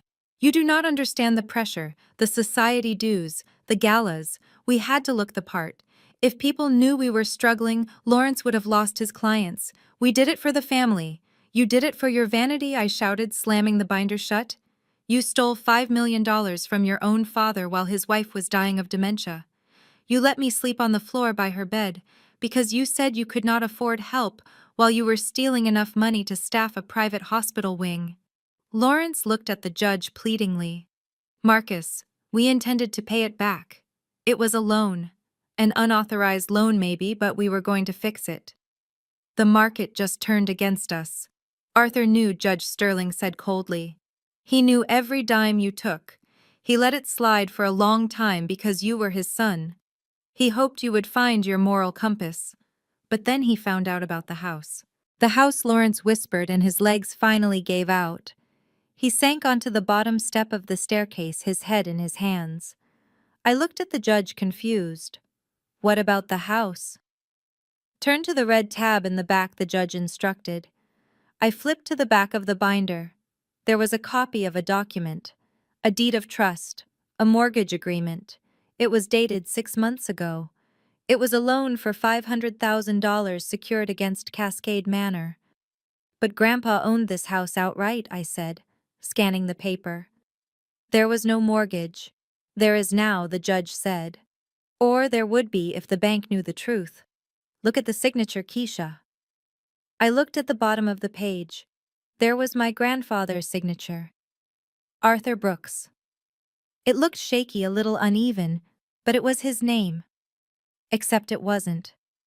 I looked closer. The loop on the B was too wide. The slant was wrong. I knew my grandfather's handwriting better than my own. I had read his letters 1,000 times. This was a forgery. A good one, but a forgery. And below it as a witness was the signature of Darius Adams. I looked at my brother. Darius was pressed against the wall, trying to make himself invisible. He looked like a cornered rat. You forged Grandpa's signature, I said, the words tasting like ash. You took out a second mortgage on this house, on their home, without them knowing.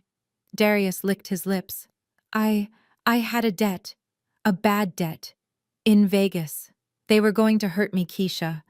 You do not know these people. I needed the cash fast. I was going to pay it off before Grandpa found out. I just needed one big win. One big win, Judge Sterling repeated with disgust. You gambled away $500,000 of equity in a house that did not belong to you. And when you realized you could not pay it back, you and your parents hatched this plan. Get Keisha committed. Get power of attorney. Sell the house quickly to cover the fraud before the bank realized the signature was fake. Chloe let out a sharp gasp. She turned to Darius, her eyes wide with horror. You told me that money came from a bonus. You told me you made partner. You spent that money on my ring. She looked down at the massive diamond on her finger. The ring she had flashed in my face 12 times. The ring she said proved she was better than me. It was bought with stolen money. It was bought with fraud. You are all criminals, I said, my voice trembling with the sheer weight of the betrayal. This is not just family drama. This is racketeering. This is embezzlement. This is forgery. Judge Sterling stepped forward until he was looming over Lawrence. Arthur came to me 2 weeks before he died. He showed me this binder. He was heartbroken, Lawrence. He was not angry, he was devastated. He realized that he had raised a son who would steal the roof from over his head. He asked me what to do. I told him to go to the police. I told him to have you arrested then and there. Lawrence looked up, tears streaming down his face. Why didn't he? Because he loved you, the judge said, and his voice cracked with the tragedy of it. God help him, he still loved you. He could not bear the thought of his son in prison. So he made a new will. He left everything to Keisha because he knew she was the only one with the integrity to protect the legacy. And he gave me this binder as an insurance policy. He said, Marcus, keep this safe. If they accept the will, if they walk away and leave Keisha alone, burn it. Let them keep their secrets. But if they come for her, if they try to hurt her, if they try to take what is hers, you give it to her, and you let her decide. The room was silent. The weight of my grandfather's mercy hung in the air. Even in the face of their theft, he had tried to protect them. He had given them one last chance to be decent, one last chance to accept their lot and walk away with their freedom, if not their fortune. And they had blown it. They had blown it because they were too greedy, too arrogant, too filled with hate for the daughter they deemed unworthy. I looked at the binder in my hands. It was heavy. It was the weight of their lives. With this evidence, I could send them all to prison. I could send Lawrence and Vivian away for embezzlement. I could send Darius away for bank fraud and forgery. I could destroy them completely. Judge Sterling looked at me. The choice is yours, Keisha. It is all there. The district attorney is a friend of mine. One phone call and this binder is on his desk. One phone call and the indictments start rolling down. Vivian threw herself at my feet. It was a pathetic display. She grabbed my hand, weeping hysterical tears. Keisha, please, please do not do this. We are your family. Think about the scandal. Think about your father. He is an old man, he will not survive prison. We will go away. We will leave Atlanta. We will never bother you again. Just please burn it. Burn it like your grandfather wanted. He wanted it burned if you left me alone, I said, pulling my hand away from her grasp. But you didn't leave me alone. You broke down my door. You slapped me. You tried to lock me in a psych ward. I looked at Darius, who was crying silently against the wall. I looked at Chloe, who was staring at her ring, as if it were a poisonous spider. I looked at Lawrence, a broken man on the stairs. They were not powerful. They were not elite. They were just criminals in expensive clothes. And for the first time I saw them clearly. Not as giants I could never please, but as small, broken people who had destroyed themselves. I closed the binder. The snap of the cover was loud in the quiet room. I am not going to burn it, I said. Vivian wailed, a sound of pure despair. But I am not going to call the DA, not yet. Lawrence looked up, hope flaring in his eyes. I am going to keep it, I said. I am going to put it in a safe deposit box that only I can access. And this is going to be the leash that you wear for the rest of your lives. I walked over to the broken door and pointed outside. You are going to leave. You are going to sign a document admitting to everything in this binder. A confession. And if you ever come near me again, if you ever say my name in public, if you ever try to contact my clients or my friends, if you ever step foot within 10 miles of this house, I will release it. I will send copies to the police, to the news, to your country club, to every single person in Atlanta. I looked at Vivian. You care about your image, mother. You care about what people think. Well, now you get to keep your image. But you lose the money. You lose the house. And you lose me. You get to play the grieving parents of the estranged daughter. But you will know. Every single day you wake up, you will know that I hold the sword over your neck. And I will not hesitate to drop it. Judge Sterling nodded, a small smile touching his lips. That sounds like justice to me. Get out, I said. And take your trash with you. I kicked the broken pieces of the crystal vase toward them. They scrambled to leave. There were no more threats, no more posturing. They were beaten. Lawrence helped Vivian up. Darius wouldn't even look at me. Chloe ran to her car without waiting for her husband. As they drove away, disappearing down the long driveway of Cascade Manor, I felt the tension leave my body. I was tired. I was bruised. My front door was broken and my family was gone. But I was standing in my house, my grandfather's house. And I held the keys to the kingdom. Judge Sterling put an arm around me. You did good, kid. Arthur would be proud. I looked at the binder in my hands, the weapon that had saved me. I think he would be too, I said. I turned and walked back into the house, stepping over the debris, ready to clean up the mess they had made, ready to start my life, ready to build something real, something that wasn't built on lies and theft. I was Keisha Brooks, and I was finally home. I opened the black binder again. The sound of the heavy leather cover hitting the table was not loud, but in the terrified silence of the foyer, it sounded like a judge's gavel sealing a death sentence. I ran my hand over the crisp white pages filled with columns of numbers and dates and signatures. This was not just paper. This was ammunition. This was the autopsy of my family's greed laid out in black and white. Judge Sterling stood silently by the door, his arms crossed over his chest, watching me with a quiet pride. He was letting me handle this. He had provided the sword, but he was letting me swing it. I looked at Chloe. My sister-in-law was pressed against the wall near the coat rack, her face a mask of rapidly crumbling arrogance.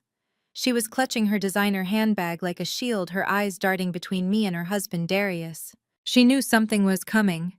She could smell the smoke, but she had not seen the fire yet. Chloe, I said, my voice calm and conversational. Step forward. There are some things in here you need to see. Things your husband forgot to mention when he was buying you that diamond ring with stolen money. Chloe hesitated. She looked at Darius. Darius shook his head frantically, his eyes pleading with her not to move, pleading with me to stop. "Do not listen to her, Chloe," he stammered, sweat dripping down his forehead. "She is lying. She is trying to divide us.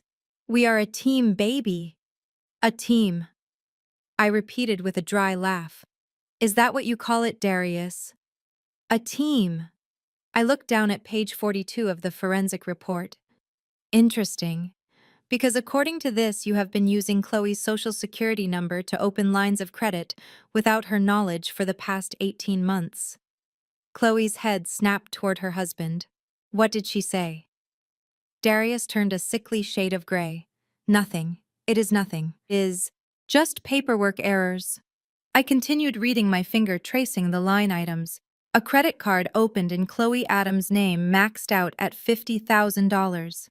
Used primarily at the Bellagio in Las Vegas and for online sports betting. A personal loan for $20,000 taken out in Chloe Adams' name defaulted 3 months ago. And here is the best part.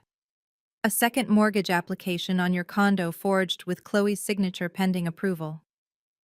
Chloe walked over to the table. She moved like a sleepwalker. She looked down at the documents I was pointing to. She saw the signatures.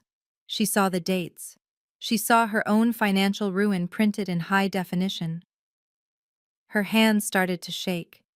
She picked up a page, bringing it closer to her face. Her eyes scanned the numbers. "You opened a credit card in my name," she whispered. Her voice was trembling, but there was a razor blade hidden in the tremor. Darius tried to reach for her. "Baby, listen. I was going to pay it back. I had a system. Ooh. I just needed a little more time. The deal with the house was supposed to cover everything." "The deal with the house?" I interrupted. "You mean the theft of my house? You were going to use my inheritance to pay off your gambling debts before the bank came for Chloe's condo." I turned the page again. "And let us not forget your job, Darius. Chloe, do you remember when Darius told you he was promoted to executive vice president of Brooks Industries last year? That was why you bought the new Mercedes, right? To celebrate the promotion." Chloe nodded slowly, her eyes never leaving the paper. "He was not promoted," I said. "He was fired."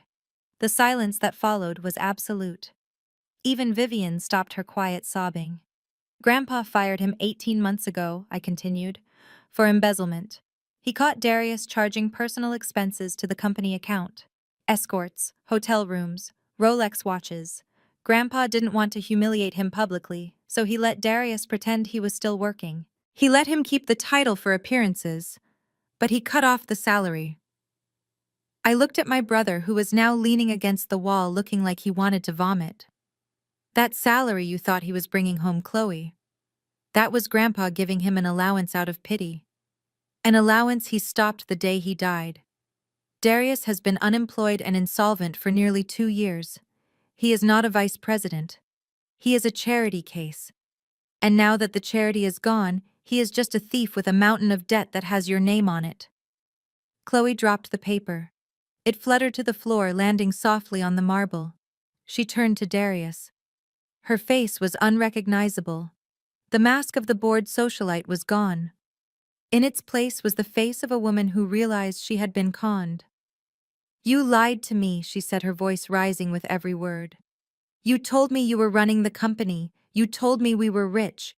I quit my job at the firm because you said we didn't need the money." Darius held out his hands, palms up, in a pathetic gesture of surrender. "Chloe, please. I did it for us. I wanted you to have the best. I was going to fix it. Once we got Keisha out of the house, once we sold the estate, we would have millions. We would be fine." "You stole my identity," Chloe screamed. "You ruined my credit score. You jeopardized my law license. Do you know what the Bar Association does to lawyers with massive defaulted debt and fraud allegations? They disbar them, Darius. You destroyed my life." "Chloe, please," Vivian interjected, stepping forward, her maternal instinct finally kicking in to defend her golden boy. "Do not shout at him. He was under a lot of pressure. He made mistakes, but he loves you. We can work this out. We just need to convince Keisha to share." "Shut up, Vivian." Chloe snapped, whipping around to face my mother. Do not speak to me. You knew, didn't you? You knew he was fired. You knew he was broke. And you let me marry him. You let me tie my financial future to an anchor because you wanted a trophy daughter-in-law to show off at the club.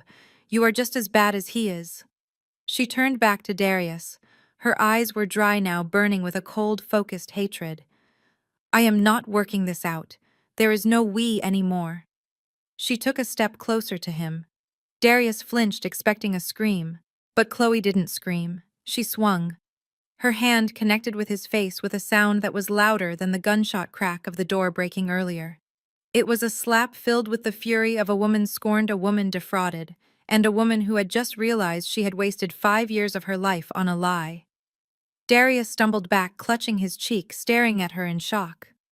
You are a liar, Chloe spat. You are a fraud. And you are a loser. I married a vice president. I did not marry a thief living on an allowance from his grandpa. She reached down and grabbed her left hand. She yanked the massive diamond ring off her finger.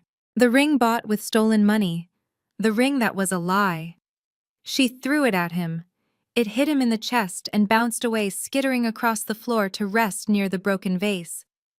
I am filing for divorce in the morning, she announced, her voice icy and professional. I am also filing a fraud report with the credit bureaus and the police. I am going to testify against you, Darius. I am going to tell them everything. The forgery, the identity theft, the conspiracy to defraud Keisha. I will not go down for your crimes. I am protecting my assets and I am protecting myself. Darius looked at her, his eyes pleading. Chloe. Baby, do not do this. They will put me in jail. Good, Chloe said. At least in jail you won't be able to open any more credit cards in my name. She turned to me. She didn't apologize. She didn't ask for forgiveness. She just looked at me with a new respect born of fear. Keisha, she said, I am leaving. I am taking my car. And I am never coming back to this family again. You should ruin them. They deserve it. She walked out the front door, stepping over the splintered wood without looking back. We heard her engine roar to life and tires screech as she sped away, leaving her husband and his parents standing in the wreckage of their deception. Darius slid down the wall until he was sitting on the floor, his head in his hands, sobbing like a child. My wife, he moaned. She left me. She is going to call the cops. I looked at him, and I felt nothing. No pity, no sadness, just a cold sense of completion. I closed the black binder. The snap of the latch seemed to wake Lawrence and Vivian from their trance. They looked at Darius, then at me. It is over. I said, my voice filling the empty space left by Chloe's departure. The lies are over. The games are over. I looked at the grandfather clock in the corner. It was 7:15. You have 30 minutes, I said. Vivian blinked, confusion clouding her tear-filled eyes. 30 minutes for what? To get out, I said. To get your things and get out of my house. Lawrence stepped forward, his hands shaking. Keisha, be reasonable. Where will we go? This is our home. We have lived here for... You lived here as guests, I cut him off. You lived here because Grandpa was too kind to kick you out even when you were stealing from him. But I am not Grandpa. And you are not guests. You are intruders. I walked over to the front door and pulled it open wide, letting the morning sun stream in, illuminating the dust and the broken glass. You have 30 minutes to pack your personal effects. I continued, my voice hard as steel. Clothes, toiletries. That is it. No furniture, no art, no silver, no electronics. Everything in this house was bought with my grandfather's money, which means it belongs to me. If I see you trying to take so much as a spoon, I will call Judge Sterling back here, and we will skip the eviction and go straight to the arrest. But we have nowhere to go. Vivian wailed. Our house. The bank took it last month. We have been staying here because we have no other options. I remembered the night they kicked me out. I remembered standing in the rain with my garbage bags full of clothes while Vivian screamed at me from the dry warmth of the porch. I remembered begging them for a place to stay and being told I was dead to them. That sounds like a personal problem, I said, echoing the words Darius had said to me when I asked for help with tuition years ago. Maybe you can stay at a hotel, or a shelter, or maybe you can sleep in that luxury car you bought with stolen funds. Darius looked up from the floor, his face wet with tears and snot. You cannot do this, Keisha. We are family. Family does not steal $5 million, I said. Family does not try to lock their sister in a psych ward. Family does not forge signatures. You stopped being my family the moment you decided my life was worth less than your lifestyle. I pulled my phone out of my pocket and set a timer. 29 minutes, I said. Lawrence looked at me, and for the first time he saw me. He didn't see the daughter he could bully. He didn't see the landscape architect he could look down on. He saw the woman who held his fate in her hands, and he saw that I would not blink. He grabbed Vivian's arm. Come on, Vivian. Vivian resisted, digging her heels in. No, I am not leaving. This is my house. I was the lady of this house. You were a parasite, Lawrence hissed, dragging her toward the stairs. Move, Vivian, before she calls the police back. Do you want to die in prison? They scrambled up the stairs. It was a pathetic sight. The great Lawrence and Vivian Adams running like rats on a sinking ship. Darius pulled himself up from the floor, wiping his face on his sleeve. He looked at me one last time with a mixture of hatred and fear, and then he ran after them. I stood in the foyer watching the timer on my phone count down. 20 minutes.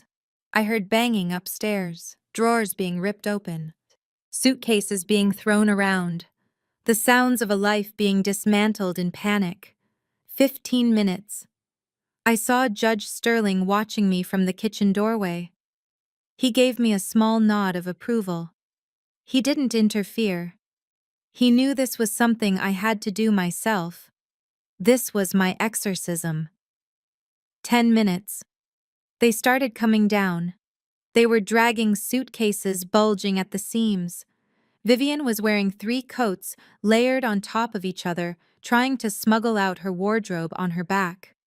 Lawrence was carrying a box of what looked like watches. I stepped in front of Lawrence. Open the box, I said. He hesitated. Open it. He opened the lid.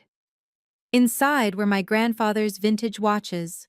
Patek Philippe, Rolex, Cartier. Leave them, I said. But they were my father's, Lawrence stammered. And he left them to me, I said. Put the box on the table. Lawrence's hands shook as he placed the box on the foyer table. He looked like he was physically in pain, separating from the gold. 5 minutes. Get out, I said, pointing to the open door. They filed past me. Vivian was sobbing loudly, a performance for an audience of 1. Darius wouldn't meet my eyes.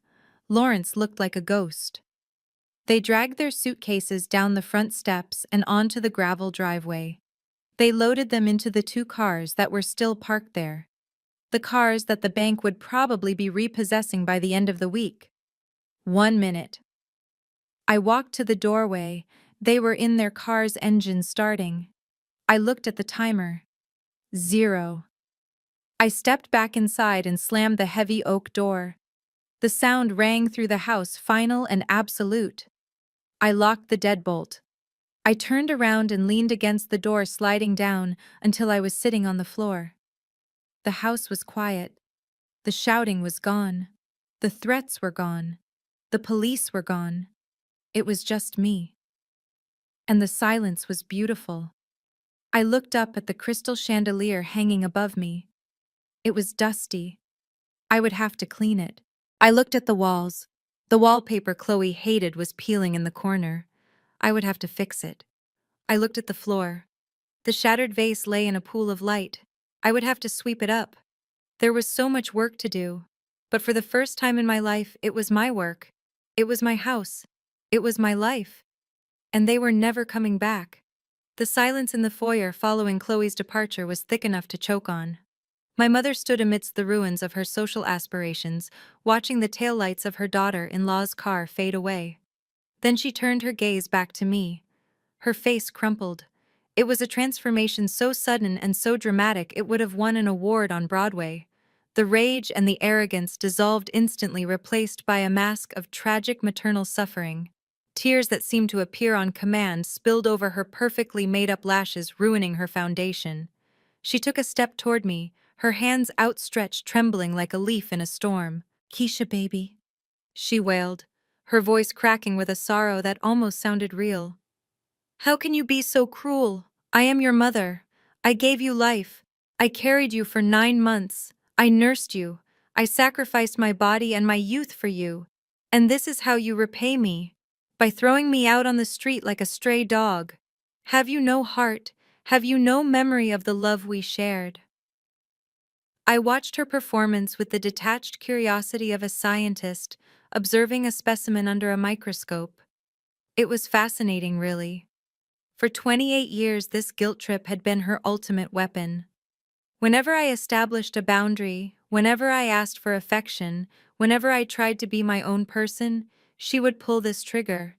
She would weaponize her biology to demand my submission. But the chamber was empty. The weapon did not fire.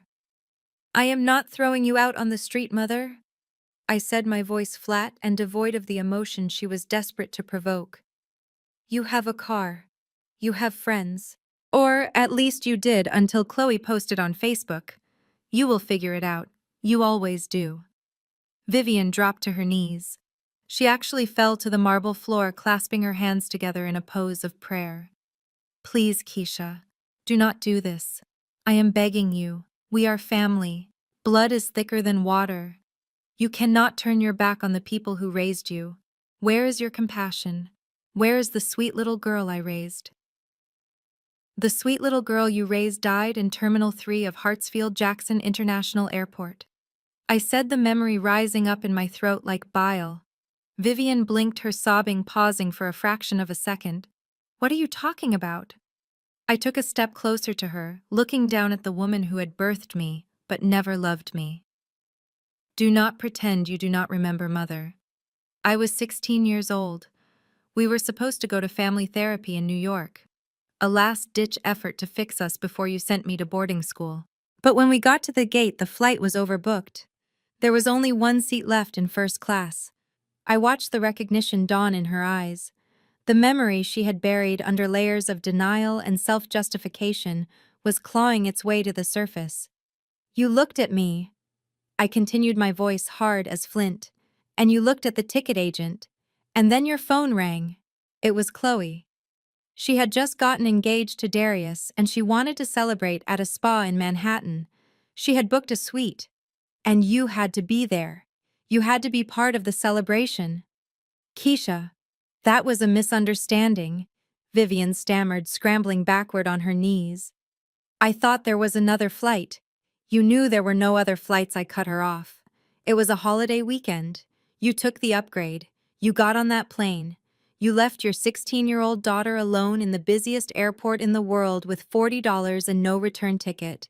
You told me to wait for standby." I leaned down until my face was level with hers. "I waited for 18 hours, Mother. 18 hours sitting on my suitcase, watching families hug each other, watching fathers buy their daughters dinner, watching mothers hold their sleeping children.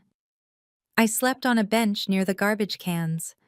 And when I finally got a flight home 2 days later, you were not there to pick me up. You were still at the spa. You sent an Uber." Vivian covered her face with her hands, sobbing into her palms. "I am sorry," she muffled. "I am so sorry. I made a mistake." "It wasn't a mistake," I said, straightening up. "It was a choice. Just like stealing from Grandpa was a choice. Just like trying to commit me to an asylum today was a choice. And now I am making a choice. I am choosing me. I am choosing my peace. And my peace requires your absence."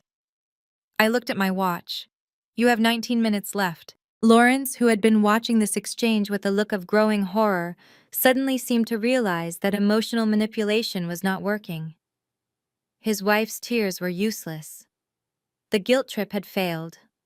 And like a cornered animal, he reverted to the only other tactic he knew: aggression. He stepped forward, his face flushing red again, the veins in his neck bulging against his collar. Now you listen here, you ungrateful little brat. I have had enough of this melodrama. This is my house. I grew up here. My father built this empire. And I will be damned if I let you steal it because of some childhood grudge. He pointed a shaking finger at Judge Sterling. And you, Marcus. You think you can come in here and wave your cane around and scare me. I know people. I have lawyers who can tie this estate up in probate for the next 20 years. I will sue you for everything you are worth. I will sue Keisha for elder abuse. I will sue for undue influence. I will file so many motions and injunctions that she will be an old woman before she sees a dime of this money. He turned back to me, his eyes wild. You want a war, Keisha? I will give you a war. I will burn this legacy to the ground before I let you have it. You think you are smart. You think you are tough. You are nothing but a gardener.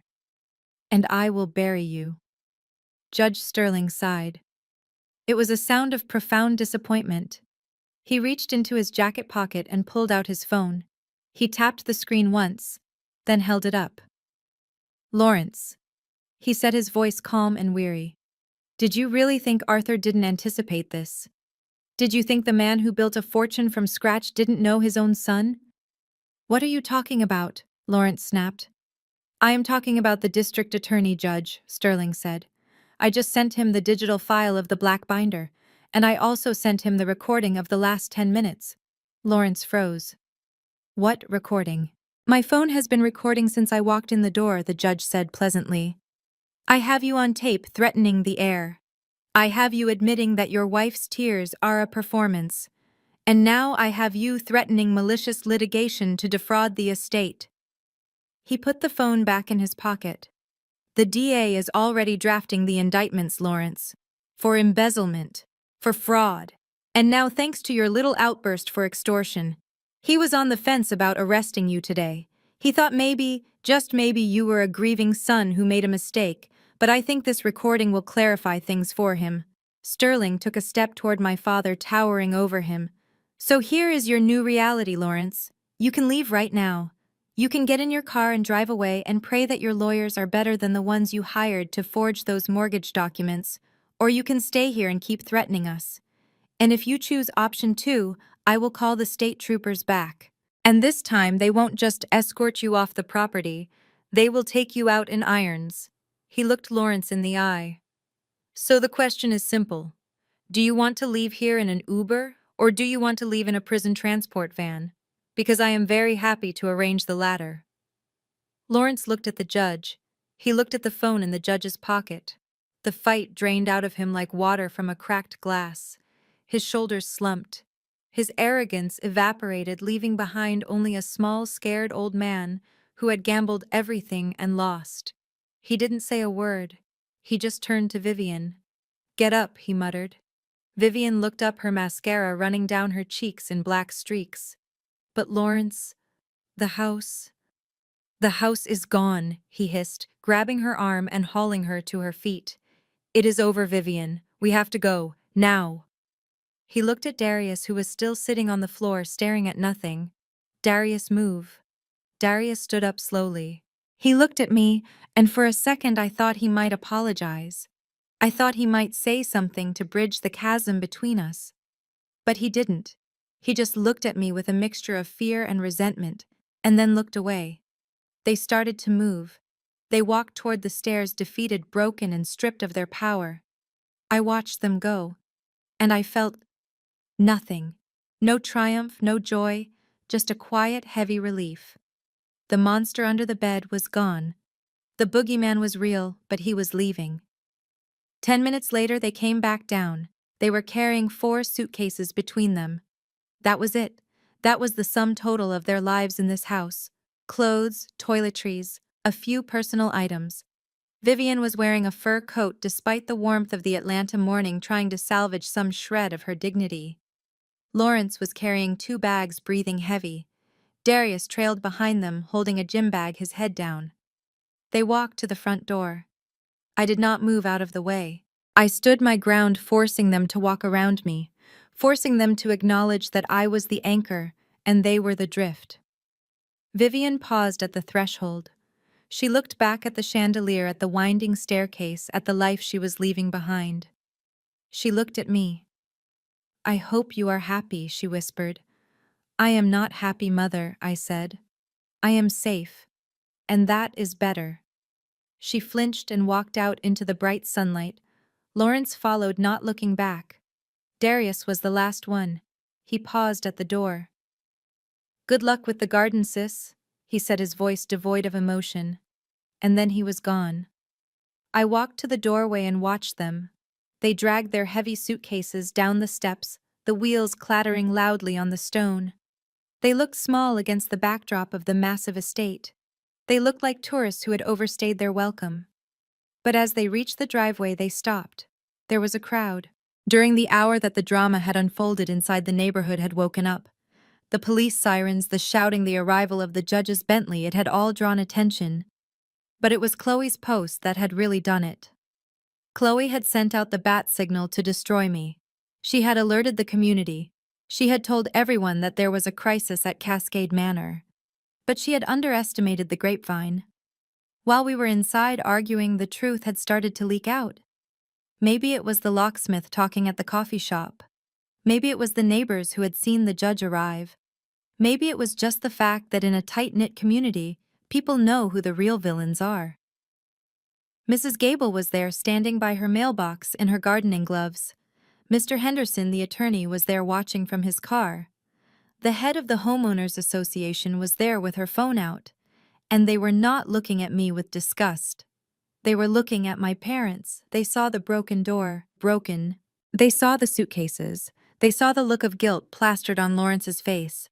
And they saw me standing in the doorway with Judge Sterling beside me. The narrative flipped in an instant. The image of the grieving, confused parents crumbled when faced with the reality of them being evicted by the highest judge in the state. Lawrence tried to hold his head high. He tried to walk to his car with dignity. But then Mrs. Gable shouted out, "Hey, Lawrence! Is it true you stole from Arthur?" The question hung in the air. Lawrence flinched. He walked faster. Vivian tried to put on her sunglasses to hide her face, but her hands were shaking too much. She dropped them on the driveway. She bent to pick them up, and her fur coat dragged in the dust. "Shame on you," someone else yelled. It was the woman from the Botanical Society. "Shame on you, Vivian. After everything Arthur did for you." Phones were raised. Cameras were flashing. The very people whose approval my parents craved more than oxygen were now documenting their walk of shame. They were recording the fall of the House of Adams. Darius threw his bag into the trunk of his car and got in, slamming the door. He didn't wait for his parents.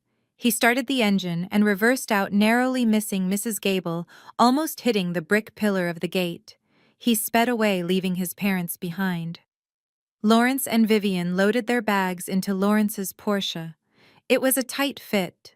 The luxury sports car wasn't designed for moving day. They had to shove the expensive leather luggage into the back seat. It was undignified. It was messy. It was the perfect ending to their facade. Lawrence got into the driver's seat. Vivian got into the passenger side. They didn't look at each other. They sat there for a moment, two people trapped in a glass cage of their own making, surrounded by a jury of their peers.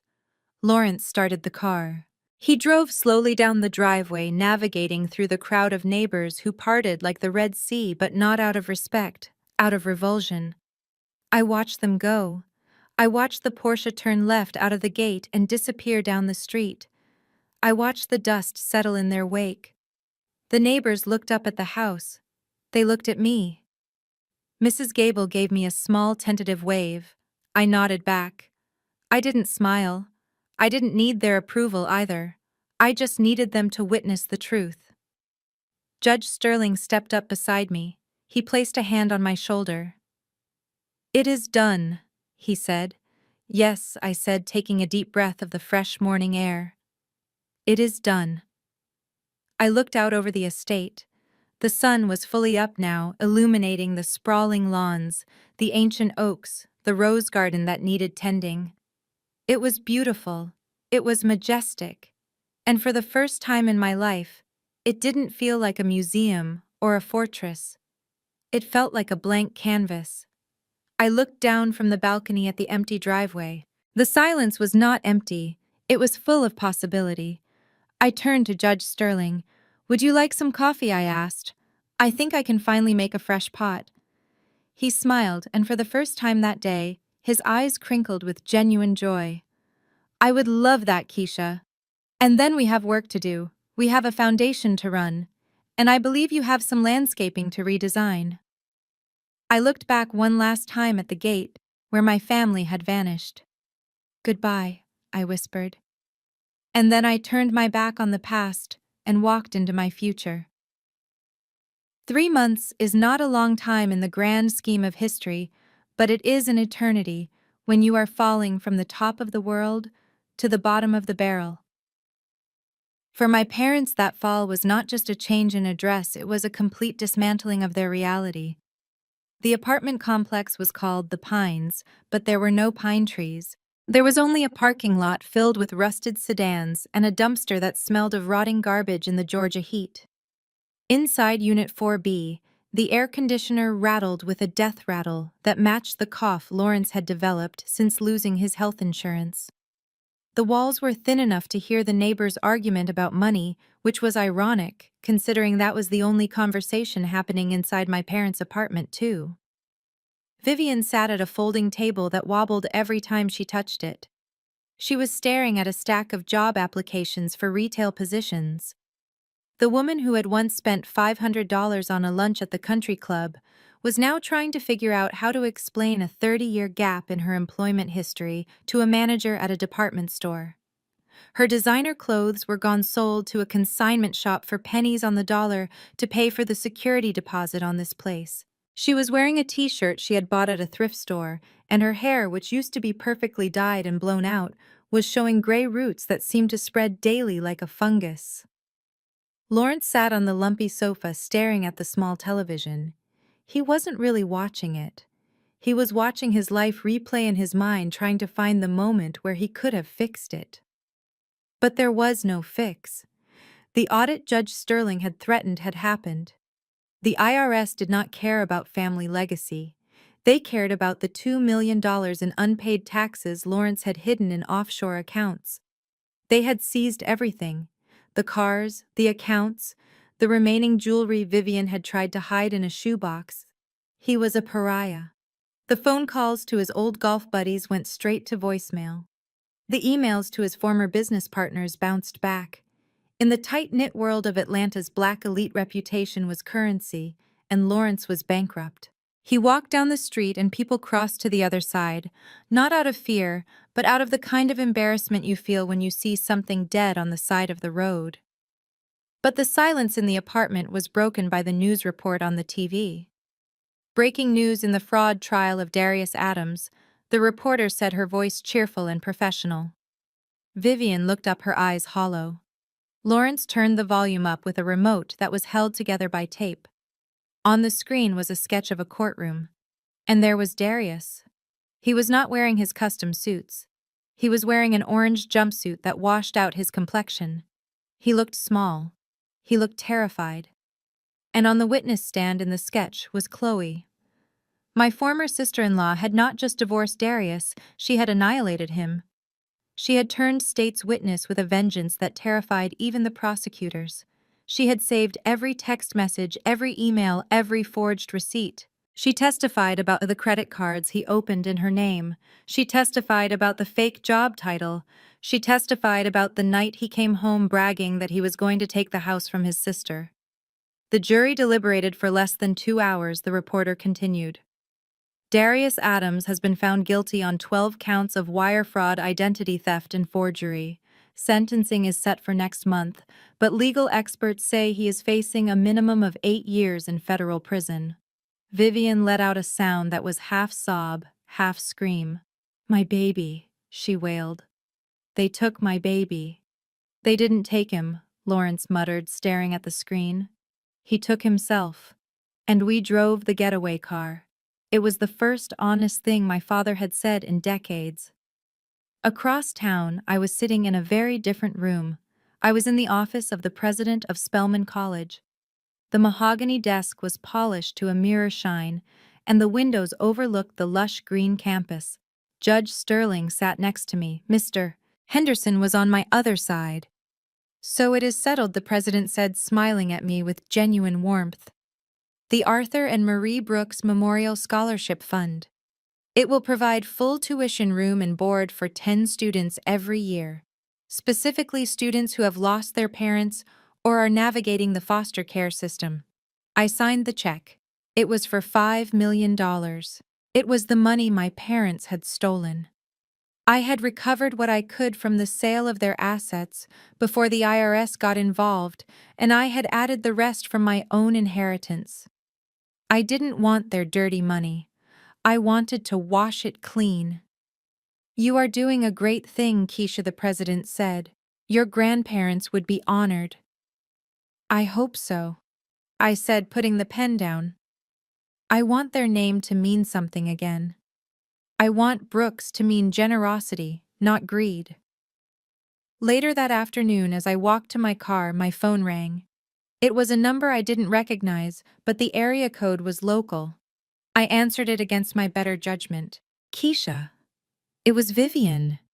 Her voice was raspy, broken. She sounded like a ghost. Keisha, please do not hang up.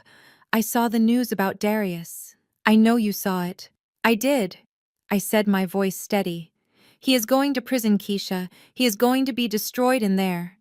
We need a lawyer. A real lawyer, not the public defender. We need an appeal. I am not paying for a lawyer, Vivian, I said. We are starving, she cried. Your father cannot find work. I am working at a diner, Keisha. A diner. My feet are bleeding every night. We are eating canned soup. We are living in a rat hole. That sounds difficult, I said, channeling the cold indifference they had shown me for 28 years.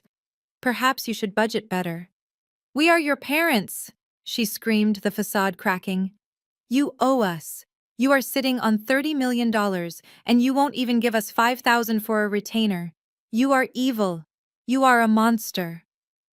No, Mother, I said, unlocking my car door. I am a landscape architect, and I know that if you want a garden to grow, you have to pull the weeds, even if the weeds have been there for a long time. Even if the weeds share your DNA. I hung up. I blocked the number. I felt a pang of sadness, but it was a distant echo, like a pain in a phantom limb. It wasn't regret. It was just the final death rattle of the hope that they would ever be decent people. I drove back to Cascade Manor, but I didn't go inside. I went to the back garden. The construction crews were leaving for the day. For the past 3 months, I had poured my heart, my soul, and a significant portion of my inheritance into this project. I had torn down the high brick walls that separated the estate from the neighborhood. I had ripped out the pretentious hedges and the vanity statues. In their place, I had designed a sanctuary. Winding paths lined with native Georgia wildflowers. A playground with equipment accessible to children with disabilities. A community garden where neighbors could grow their own vegetables. A pavilion for outdoor concerts and picnics. It wasn't my private estate anymore. It was the Arthur and Marie Brooks Community Park. The grand opening was the next morning. The sun rose over Atlanta, bathing the new park in a golden light that made the dew on the azaleas sparkle like diamonds. I stood on the newly built bandstand looking out at the crowd. There were hundreds of people, neighbors I had known my whole life, the students who had received the first round of scholarships, city council members, and Judge Sterling standing in the front row beaming like a proud father. I was wearing a simple white dress, no designer labels, no flashy jewelry, just me. I stepped up to the microphone. The crowd hushed.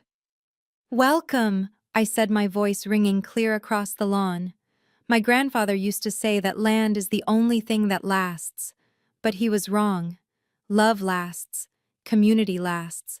And today, we are giving this land back to the community that he loved. As I spoke, I scanned the crowd.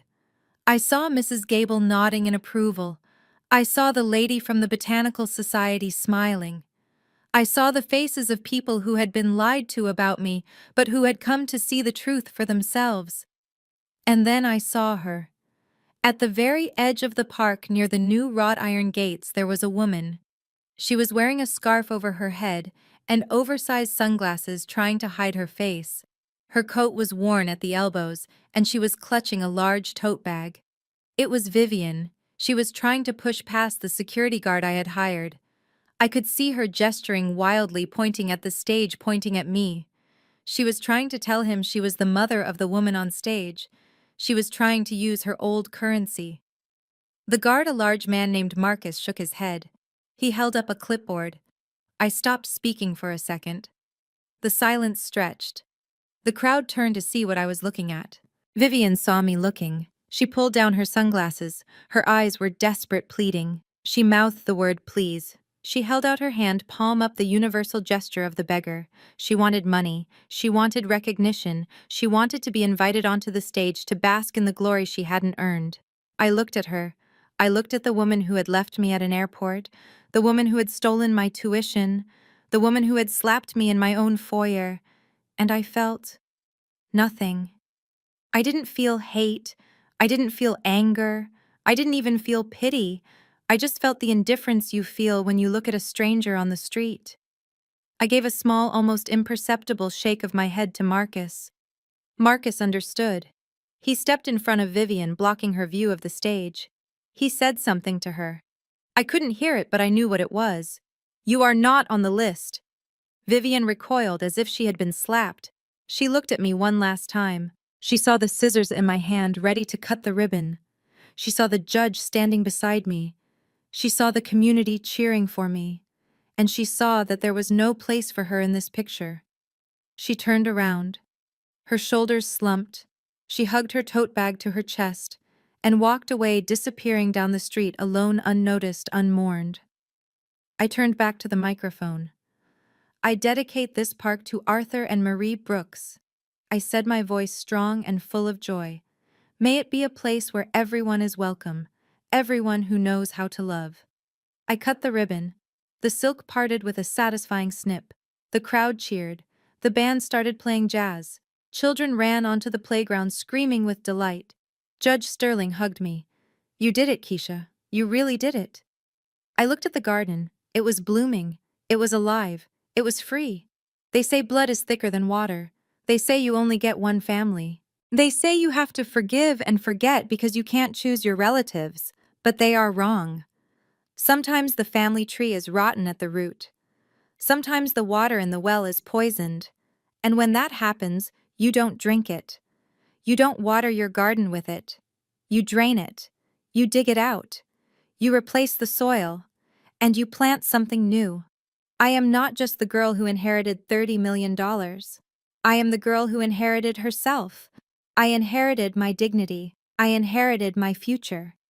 And as I watched the children playing in the dirt, building castles out of mud and imagination, I knew one thing for sure. I was finally free. The most profound lesson from Keisha's journey is that shared DNA does not guarantee loyalty or love. True family is defined by action, support, and integrity, not just bloodlines. Sometimes the bravest and most necessary act of self-care is to sever ties with toxic relatives who value money over your well-being. Keisha proved that dignity is a currency far more valuable than any inheritance. By courageously removing the weeds of greed and betrayal from her life, she created the space for her own peace, success, and genuine happiness to finally bloom. If you believe that peace is more important than toxic loyalty, hit that subscribe button and share your own story of resilience in the comments below.